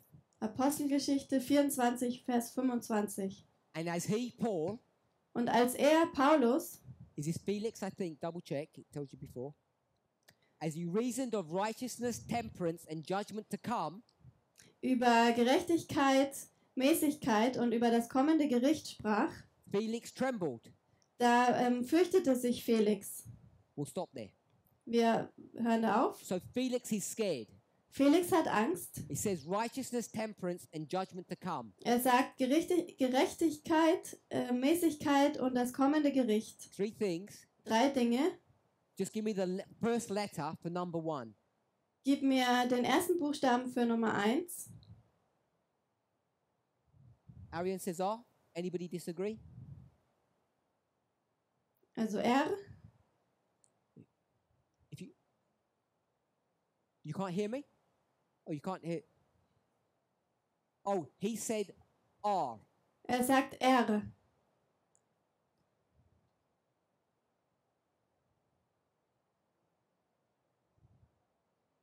The first letter for number 1. Der erste Buchstabe von dem Does ersten anybody Wort. disagree with R? Stimmt jemand nicht mit R überein? Everybody agree? Number 2. Nummer 2. T. T. Und J. So if we agree with that, Wenn wir damit übereinstimmen, are you okay with that, Magda? stimmst du damit überein? So can you pass the microphone to Magda? Explain why righteousness has moved position, please. Erkläre, warum wir hier die Gerechtigkeit rangemacht haben. You don't know? Did you notice that it's moved? Okay. So if you notice only now, keep the microphone. If you only notice now, Wenn du jetzt erst bemerkt hast, why did you put R there? warum hast du dann R hier hingesetzt? Sorry? You only put R there because you saw it as the first of the 3 things. Du hast das R hier hingesetzt, weil du es als das erste von 3 Dingen angesehen hast. As opposed to putting it in its same place. Im Gegensatz dazu, dass du es an den gleichen Platz gestellt hättest Putting T over here. und T dort vorne hingesetzt hättest. Everybody notice that? Hat jeder das bemerkt? So if you agree with that, someone tell me why R has moved position. Wenn du damit übereinstimmst, sagt jemand, warum das R hier vorne steht.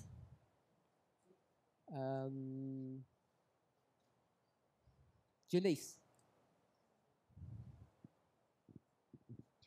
So Janice says, wait, well, they've got to hear your voice because I don't want to. Sorry? No, I want to hear her say it. Because it's in the text? Because it's in the text. That's the Weil same es- answer that Magda gave, Weil es im Text so steht, das ist die gleiche Antwort wie von Magda, I think, denke ich. or not. When you said it's in the text, you mean it's in that order. Wenn du sagst im Text, du meinst, das ist in der Reihenfolge. You're an experienced teacher. Du bist eine erfahrene Lehrerin. So I you, was wondering, shouldn't it be the other way around? But I didn't know if I was allowed to do that. everyone's allowed to do what they want. And you agreed with this. Ich frage mich, She said sollte she wasn't allowed to, she didn't know if she was allowed to change these. sie wusste nicht, ob es erlaubt ist, dass man die Reihenfolge ändert. And I said, does everybody agree? Und ich habe gesagt, stimmt damit jeder überein? And it turns out that Janice didn't agree. Und Janice stimmt damit nicht überein. So you want to swap them? Möchtest du das umtauschen? I don't mind. Yeah. Okay, so Janice wants to swap them Janice würde die Reihenfolge ändern, because she knows denn sie weiß, that just because it's in this order in one verse, it could be in a different order in another dass, verse. weil es in einem Vers in dieser Reihenfolge ist, könnte es im anderen Vers in einer anderen Reihenfolge sein. Andreas, Andres, you said it's in the right place. du sagst, es ist hier richtig. Tell me why. Sag mir warum. I said it was in the right place. Sorry? What did I say? I didn't say anything. I asked everybody, are they happy with that? And no Okay. one disagreed, so you agreed. You're happy. Ich habe Ja, jeden ja, I agree. gefragt, ob er einverstanden ist mit der Reihenfolge und du hast gesagt, du bist damit einverstanden. How can righteousness move position? Wie kann die Gerechtigkeit eine andere Reihenfolge haben? Because it's the opposite of sin, and Because it's the opposite of sin. Weil es das Gegenteil von Sünde ist. So that's Andreas' response. Das ist seine Antwort. So what Andreas is saying, Was Andreas sagt, Paulus, being the tricky teacher that he is, der dieser ausgeklügelte Lehrer ist, instead of saying, statt dass er sagt, not being righteous, nicht gerecht zu sein, he just said righteous. sagt er einfach gerecht. But he meant Aber er meinte, not righteous. nicht gerecht. That's Andreas' explanation of that verse. Das ist die Erklärung von Andres zu diesem Vers. Janice, what do you think? I didn't understand. that- Sorry, I didn't hear what you said. I did not understand what he said this way. How he just repeated it. You don't agree or you didn't understand what Andreas said? I understood something else when he said it. Okay. Also Janice hat etwas anderes verstanden, als was er gesagt hat. Explain your perspective of this verse. Erkläre deine Meinung zu diesem Vers. I think we can use the first verse as a pattern, and then when we get a second verse and we recognize similarities, we see Got too there's. much. Oh, You won't sorry, get translated. We can use the first verse as a pattern, Wir können den ersten Vers als ein Muster nehmen. and we see a similar verse. We see there's an R as well. Und wir haben einen ähnlichen Vers und da sehen wir die Gerechtigkeit ebenfalls. We will line it up with what we saw in the other verse. Say it We will again. line it up with what we saw in the first verse. Und wir würden das parallel setzen mit dem, was wir im ersten Vers gelesen haben. Tell me if this is correct. Ist das richtig? This is your template. Das ist deine Vorlage, We'll call it first usage. also die erste Benutzung. When we come to the second one, Und wenn wir dann die zweite we'll haben, stay with the pattern. bleiben wir bei dem Muster. Whatever the order's said, we'll put it in its right order. Was auch immer die Reihenfolge ist, wir setzen das in die richtige Reihenfolge. Yes? Ja? Okay. So Janice agreed with that. Janice stimmt damit überein. We'll just go with simple dictionary definitions. Wir nehmen die einfache Wörterbuchdefinition. In your mind, what's the difference between being righteous Deiner Meinung nach, was ist der Unterschied zwischen gerecht zu sein and being temperate? und enthaltsam zu sein? Tell me what the difference is. Before you answer, Bevor du antwortest, sin Sünde and righteousness, und Gerechtigkeit, are they diametrically opposed? sind die diametrisch gegensätzlich, Complete opposites? also die kompletten Gegensätze. That's the question to you, Janice. Yes. Yes. Ja, das sind sie. So they're opposites. Das sind Gegensätze. So according to your understanding of being right or righteous, Gemäß deinem Verständnis nach gerecht zu or sein being temperate and oder having temperance, enthaltsam zu sein, are they diametrically opposite? sind das komplette Gegensätze?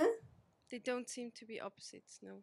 If they're not opposite, what are they? Wenn es keine Gegensätze sind, was sind es dann? They're synonyms. They're the same.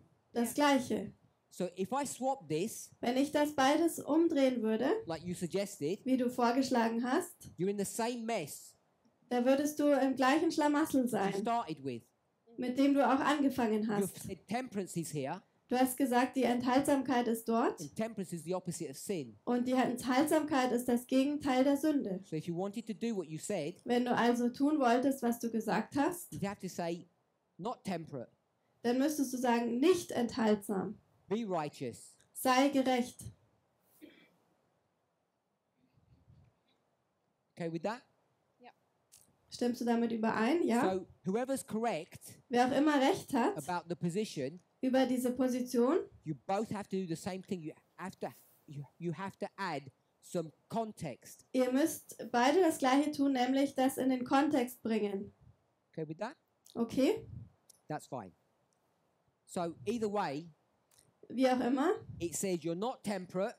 es sagt, du bist nicht enthaltsam, You have to be righteous. du musst gerecht sein. I'll put words into Andreas's mouth Ich lege Andreas Worte in den Mund, because in the context of Felix, denn im Kontext von Felix, what's his real life problem? was ist sein wahres Problem? If you wanted to target his sin, Wenn du seine Sünde ansprechen möchtest. compromise, Kompromiss, intemperance. nicht enthaltsam. If you look at his life, Wenn du dir sein Leben anschaust, I think it's intemperance that Paul is going to put his finger on. ich denke, es war, dass er nicht enthaltsam war, worauf Paulus mit seinem Finger gezeigt hat. He was morally and physically intemperate. Er war moralisch und physisch nicht enthaltsam. And if you didn't know that, Und wenn du das nicht wusstest, you might be tempted to swap them. dann bist du versucht, das beides umzudrehen. But Paul is saying, Aber Paulus sagt, your sin is intemperance. deine Sünde ist die So he Enthaltsamkeit, says, be temperate. dass du nicht enthaltsam bist. Er sagt also, sei enthaltsam. Either way, it's fine. Wie auch immer, ist das richtig. So, based upon this, Basierend darauf, now where do we go, Magda? wo gehen wir jetzt hin, Magda? Matthew 13. Zu Matthäus 13. So, how do we approach Matthew 13? Wie gehen wir Matthäus 13 an? We in the movement. Wir in der Bewegung. So it's an agricultural model, Das Landwirtschaftsmodell. and we will identify certain people. Wir werden gewisse Personen identifizieren. The owner, Den Besitzer, the servants, die Diener,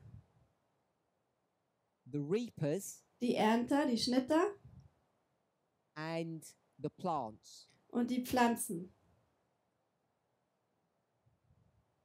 Who is the farmer? Wer ist der Landwirt? I didn't hear what someone said. Gott. God. So you could have said Jesus, but God is Du the hättest answer. sagen können Jesus, aber Gott ist die richtige Antwort. The reapers, Die Schnitter, angels, Engel, plants, die Pflanzen,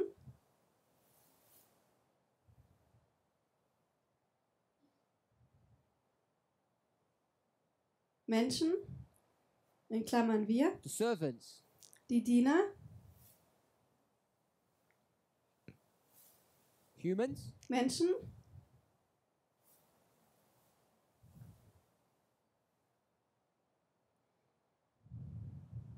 so these are angels, but these are humans. das sind Engel, aber das sind Diener.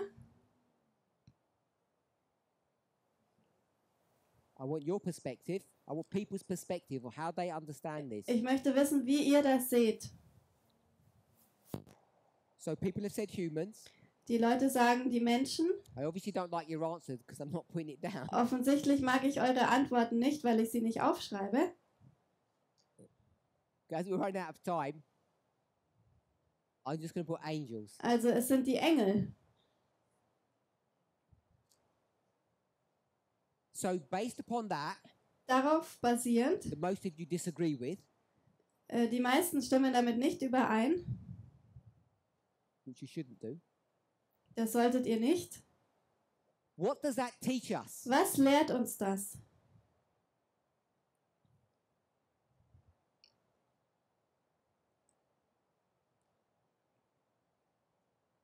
We approach this passage in Matthew 13 in a very specific way.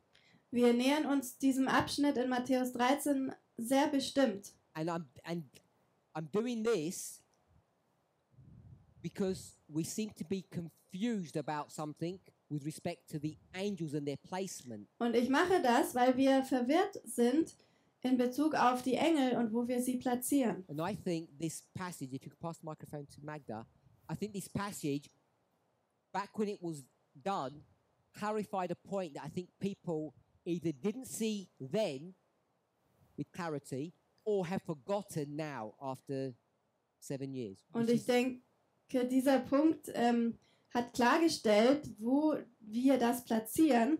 Aber ich denke, bin mir nicht sicher, ob die Leute das damals verstanden haben oder es vergessen haben, weil es schon 7 Jahre zurückliegt. Which are both understandable. Beides ist verständlich. And so when Tamina said it depends, und wenn Tamina sagt, es kommt drauf an, of course it depends. Natürlich kommt es drauf an. We're doing this study. Denn wir machen dieses Studium. Not apostate Protestantism. Und nicht der abgefallene Protestantismus. Magda. So the servants and the plants arrive at the same time in the Matthew 13. Can you repeat? So the servants and the plants arrive at the same time. Die Diener und die Pflanzen sind an der gleichen Stelle zu sehen. So after the ground is after plowing, the seeds are sown. So after plowing, the seeds are sown. Nach dem Pflügen werden die Samen gesät. I want to stop you there, Magda. Ich möchte dich hier stoppen. Because what you're doing is walking us through the steps. Denn du gehst mit uns die Schritte durch. And before you do that, und bevor du das tust, we need to understand a concept or an approach to this passage. Müssen wir ein Konzept verstehen oder wie wir daran herangehen. Because I resisted putting humans here. Denn ich habe abgelehnt, hier Menschen hinzuschreiben.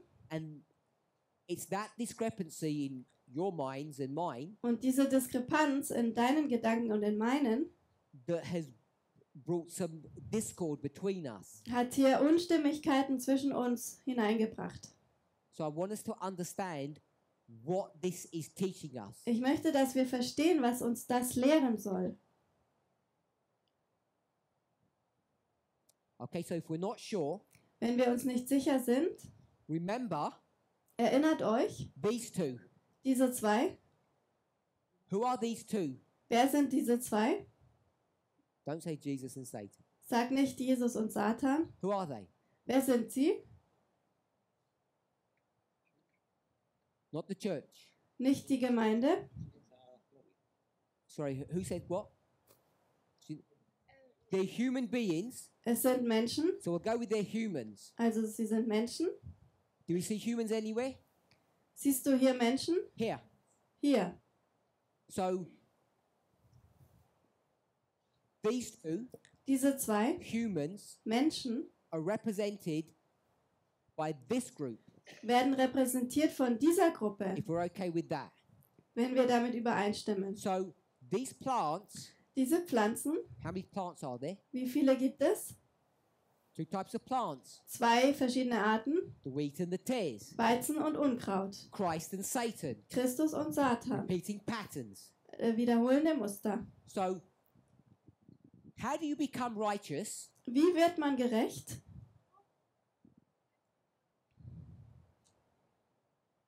Magda, how do you become righteous in this story? Wie wird man in dieser Geschichte gerecht? Mark helped you if you're not sure.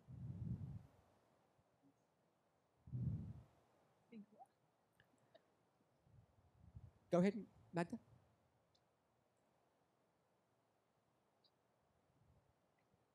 You don't know. So keep the microphone. What did the servants do? Was machen die Diener? You've told us before. Du hast es uns schon gesagt. Observing. Before they observed. Bevor sie beobachten. Sowing the seeds. They sowed seeds. Sie säen den Samen. Which seeds did they sow? Welchen Samen säen sie? The good seeds. Okay. Den guten Samen. Good seeds. Guten Samen. The wheat. Den Weizen. So, when did these people become good? Wann wurden die Menschen also gut? When they were sown. When they're in the hands of the servants. Wenn sie in den Händen der Diener sind. The angels. Den Engeln. If they let the angels take care of them. Wenn sie den Engeln zulassen, dass sie sich darum kümmern. They're good. dann ist es gut. What I didn't put here Was ich hier nicht hingeschrieben habe, is him.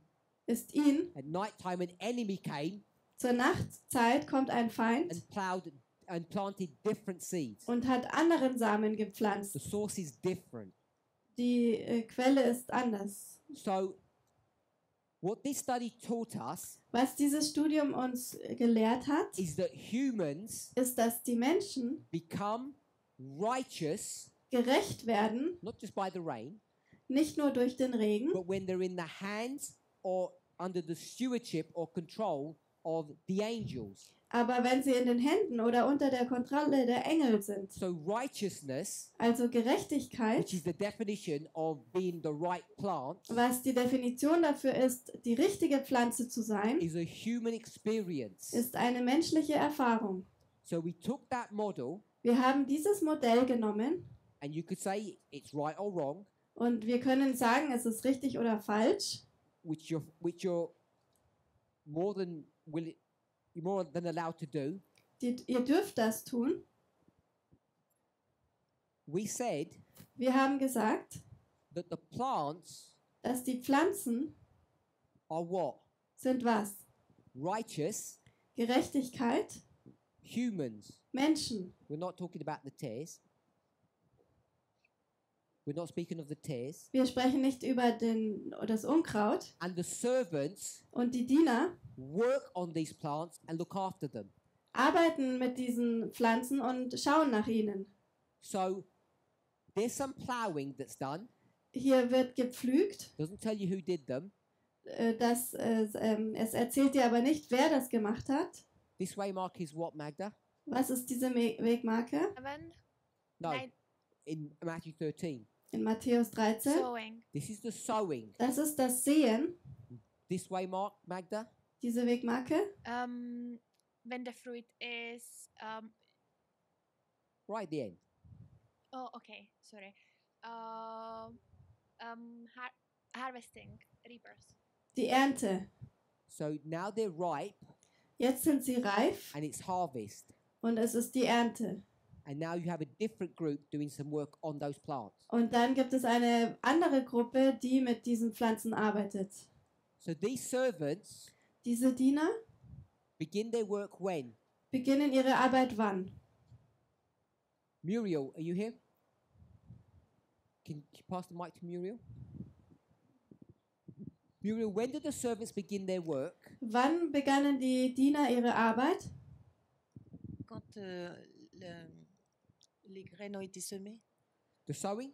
Oui, quand les graines ont été semées. So they begin their work here. Sie beginnen ihre Arbeit hier. And when do the servants end their work? Und wann enden sie ihre Arbeit? Avant la moisson. Is that harvest? Before the harvest. So you say that the servants ended their work before harvest. Die Diener beenden ihre Arbeit vor der Ernte. Is that right? Yes, because. When did they end their work? Tell me when. Wann beenden sie ihre Arbeit? At the harvest. Sorry? À la moisson. At harvest. At harvest, not before. An der Ernte oder davor? Oui, avant la moisson. At harvest. Before the harvest. If it's before harvest, you've got to tell me what that waymark is. Wenn in the es story. vor der Ernte ist, dann musst du mir sagen, was die Wegmarke ist. Waymark before harvest, so I tell you at harvest, because you have another person who do a work after. Okay, so Muriel has said, Muriel sagt, with some pressure, unter Druck, sorry, that they have to finish their work at harvest dass sie ihre Arbeit beendet haben an der Ernte, because you couldn't see where they would finish before. denn sie könnte nicht sehen, wo sie vorher das geendet haben And she agrees könnten. that there's reapers afterwards. Und sie stimmt damit überein, dass danach die Schnitter kommen. Who tells the reapers to come? Wer sagt den Schnittern, dass sie jetzt kommen sollen? Muriel? Just give me the number. 1 or 2. Nummer or 3. 1, 2 oder 3. Who tells the reapers to come? Wer sagt den Schnittern, sie sollen kommen? The one. Number 1 does. Nummer 1. Number 1 is the boss. Der Chef. Who tells number 1 Wer sagt dem Chef, that the plants are ready? dass die Pflanzen bereit sind? Muriel. The two. Number 2. Nummer 2. So if number 2, Wenn Nummer 2 the servants die Diener tell the farmer dem Landwirt that the plants are ready, sagen, dass die Pflanzen reif it sind, means that their work ends at harvest. bedeutet das, dass ihre Arbeit endet an der Ernte. Logic will tell you that, and you see it in the passage as well. Die Logik sagt dir das und du siehst es auch in dem Abschnitt. Do you want to comment? Yes, I just want to say that if they say something to the farmer, it's because they see something. So Muriel said, if the servants speak to the farmer, Wenn die Diener zum Landwirt sprechen, it's because the eyes of the servants weil die Augen der Diener see the plants are ready. die Pflanzen sehen, wie sie reif sind. Correct? Yeah. Okay, so Muriel and I are in agreement now. Also Muriel und ich stimmen überein. You can all see the logic. Wenn ihr alle die Logik sehen könnt. Muriel, where do you put the sowing of the seed? What on the line of 140,000? What waymark is that? The title? Auf der Linie der 144.000, wo würdest du das Pflanzen, das Sehen ansetzen? 9/11. An 9/11. Okay, 2001. We should say 2001. 2001. Tess has taught us that, and it's correct. I know. Das ist richtig. I know. To be rebellious. Muriel, this one? Und diese Wegmarke? COP. Close of probation. Ende der Gnadenzeit. So what we've defined now Was wir jetzt definiert haben, is some servants sind die Diener, who begin at 9/11 and end at the close of probation. die an 9/11 beginnen und am Ende der Gnadenzeit aufhören. And what we have not put in this story Was wir in diese Geschichte jetzt nicht hineingelegt haben, is the Sunday law. ist das Sonntagsgesetz. Because we know at the Sunday law, Weil wir wissen am Sonntagsgesetz, which Magda was going to take us through, durch das Magda uns hindurchbringen würde, before the Sunday law, vor dem Sonntagsgesetz, what's the problem was ist das Problem with the servants? mit den Dienern? Who's speaking? Arian? So the problem with the servants Das Problem mit den Dienern is they don't recognize the plants. ist, dass sie die Pflanzen nicht erkennen. So we can either see or say Wir können entweder sagen, bad servants schlechte Diener or plants that camouflage well. oder Pflanzen, die sich gut verstecken. I don't mind which one. Es ist egal, was davon. But once they bear fruit, Aber sobald sie Früchte bringen, then you can see a difference. kann man den Unterschied erkennen. And there's another symbol which we didn't put. Und da gibt es ein anderes Symbol, was wir hier nicht hingeschrieben haben. What triggers fruit? Was macht die Frucht reif? Rain.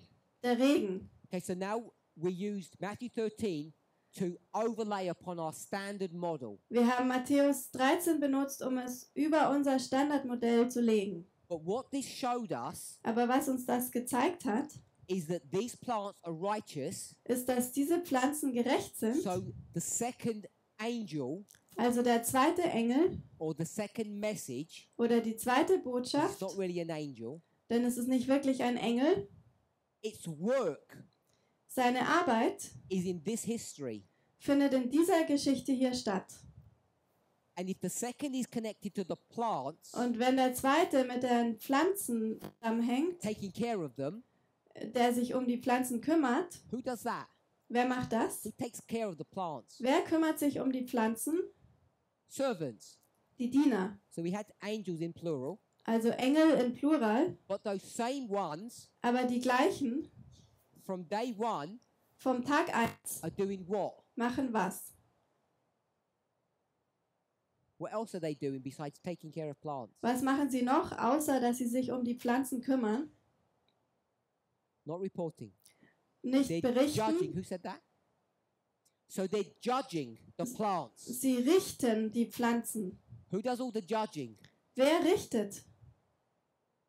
It's the third angel's work. Der dritte Engel. So we use Matthew 13 Wir benutzen Matthäus 13 as, if you like, a second witness als, wenn du möchtest, zweiten Zeugen for the GC 605 quote für das Zitat vom großen Kampf 605, to show zu zeigen, that these servants dass diese Diener are not only the second but the third angel as well, nicht nur der zweite Engel sind, sondern auch der dritte, taking care of us.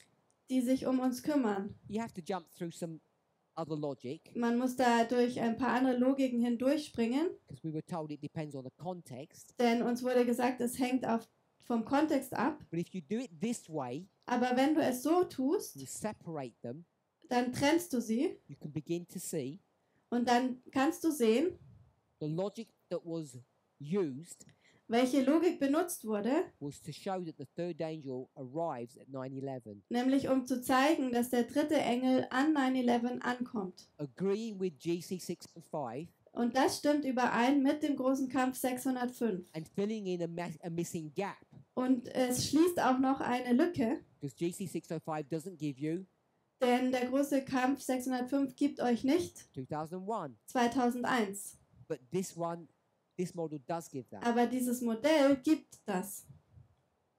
So we've gone through the GC quote Wir sind durch dieses Zitat vom großen Kampf gegangen and we've gone through Matthew 13, und auch durch Matthäus 13, which was built upon the everlasting gospel, the three angels' messages, was wir auf das ewige Evangelium und die drei Engelsbotschaften aufgebaut haben. and I think that's why we've said Und ich denke, deswegen haben wir gesagt, that the third angel not only arrives before dass der dritte Engel nicht nur vorher ankommt, the Sunday law, nämlich vor dem Sonntagsgesetz, we can actually define when it comes. sondern wir können eigentlich genau definieren, wann er And kommt. by the way, we get 9/11 Und nebenbei haben wir 9/11 from the former rain vom Frühregen, because we understood denn wir haben verstanden, that when this event occurred, dass wenn dieses Ereignis stattfand, things changed in God's church, haben sich die Dinge in Gottes Gemeinde geändert. and the former rain began to be poured out. Und der Frühregen wurde ausgeschüttet. Does anybody have any questions? Hat jemand Fragen? Mark.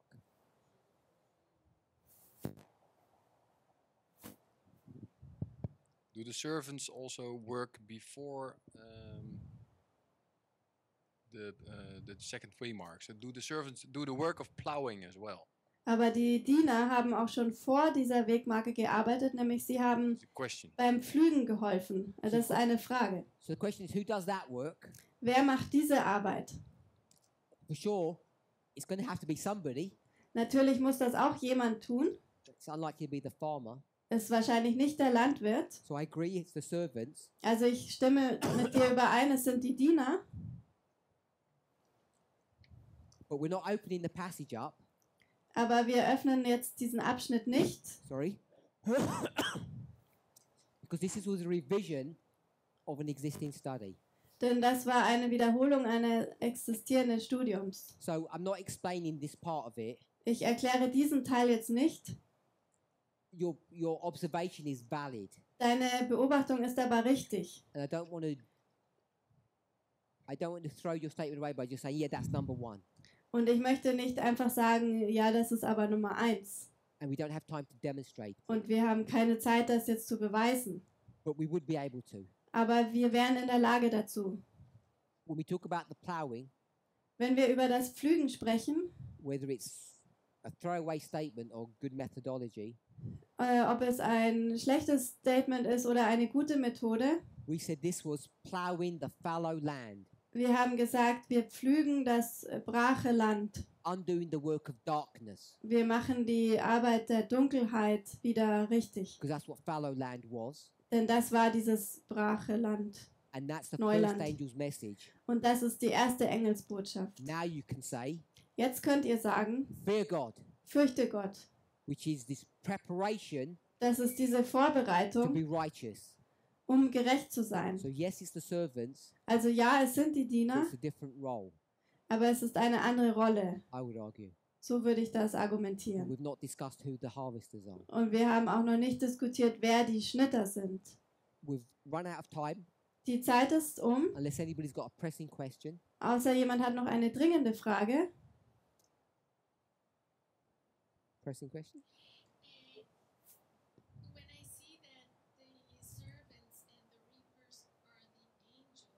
Wenn ich sehe, dass die Diener und die Schnitter die Engel sind, Wenn ich sehe, dass die... No, English. no, in It's English. okay, okay. English. When you see the angels and the some. Oh, okay. I think, or I thought that that's why we shouldn't work with the Levites and the Nethinims, or is it completely something else? I think it's completely something else. Okay, it is a pressing question because we're already late. also nur noch eine dringende Frage, weil wir sind schon spät dran. Esther? What does it mean that the servants sowing the plants and the enemy is coming in the night? Was bedeutet es, wenn die Diener die Samen sehen, aber der Feind in der Nacht kommt? The enemy, the night. So we had. So Esther's asking about some detail in the story. Esther fragt nach ein paar Details in der Geschichte. And I know it may be an important question to you. Und ich weiß, es ist vielleicht eine wichtige Frage für dich. But I don't think it's going to help us to develop this thought any further. Aber ich denke, es hilft uns nicht, diesen Gedanken weiterzuentwickeln. We had one more question. Eine weitere Frage. I'm trying English. So, in one of your presentation on Revelation 14, you show. 1 second, are you okay? In einer deiner Präsentationen über Offenbarung 14 You showed us that the message, the third message, arrived from the time of the end. hast du gezeigt, dass die dritte Botschaft an der Zeit des Endes ankommt. When we read Revelation 14, verse 6 or 7, I don't know. Als wir Offenbarung 14, Vers 6 oder 7 gelesen haben, The third angel that said that, I don't know how to manage with that. wie verstehen wir das? So I may have played loose and casual with the work of the third angel. Ich habe vielleicht mit der Arbeit des dritten Engels herumgespielt, By placing it here at the time of the end. indem ich sie hier platziert habe an der Zeit des Endes. So I'm not denying that presentation that I did. Ich verneine das nicht, dass ich das gesagt habe. But that would not be the pure definition of where to place the angels. Aber das wäre nicht diese reine Definition, wo man die Engel platziert. I think what I was trying to show Ich denke, was ich damals versucht habe zu zeigen, was the similarity between the first and the third, war der Vergleich zwischen dem ersten und dem dritten. which is a different issue or a different topic Und das ist aber ein anderes Thema than the one that we're addressing now. als das, was wir jetzt gerade behandeln. So I wanted us to see the similarities between the first and the third. Ich wollte, dass wir die Ähnlichkeit zwischen dem ersten und dem dritten sehen. It wasn't to move or replace the third to the time of the end. Aber dabei ging es nicht darum, den dritten an der Zeit des Endes zu platzieren. It's the reason why I don't said the third angel, but the third message. So for me, if you try to separate the third message from the third angel, you get into trouble. Wenn du versuchst, den dritten Engel vom ersten zu trennen, kommst du in Probleme. So if I had said third message, Wenn ich gesagt habe, dritte Botschaft, read third angel. Read it, that it means the same as the third angel. dann It's the meine same. ich, dass es das gleiche ist wie der dritte Engel. But I don't think that study, Aber ich denke nicht, dieses Studium, we might say that's more of an advanced study. das ist vielleicht ein vorangeschritteneres I Studium. don't think it destroys or fights against this truth. Ich denke nicht, dass es diese Wahrheit zerstört. I was trying to bring a different point. Ich hatte versucht, einen anderen Punkt drüber zu bringen. I have to finish, I'm sorry. Ich muss jetzt Schluss machen, tut mir leid. Lasst uns beten. Dear Lord, we thank you Lieber Gott, wir danken dir, for your continued watch care over us. dass du weiterhin über uns schaust. as you guide and direct us in the truth, wenn du uns führst und lenkst in der Wahrheit, may we ever remember mögen wir uns immer daran erinnern, to keep the old paths in the forefront of our minds, den alten Pfad immer vorne in unserem Gedächtnis zu behalten. only by remembering the past Nur indem wir uns an die Vergangenheit erinnern, can we ensure that we will remain on the true path. können wir sicherstellen, dass wir auf dem richtigen Pfad bleiben.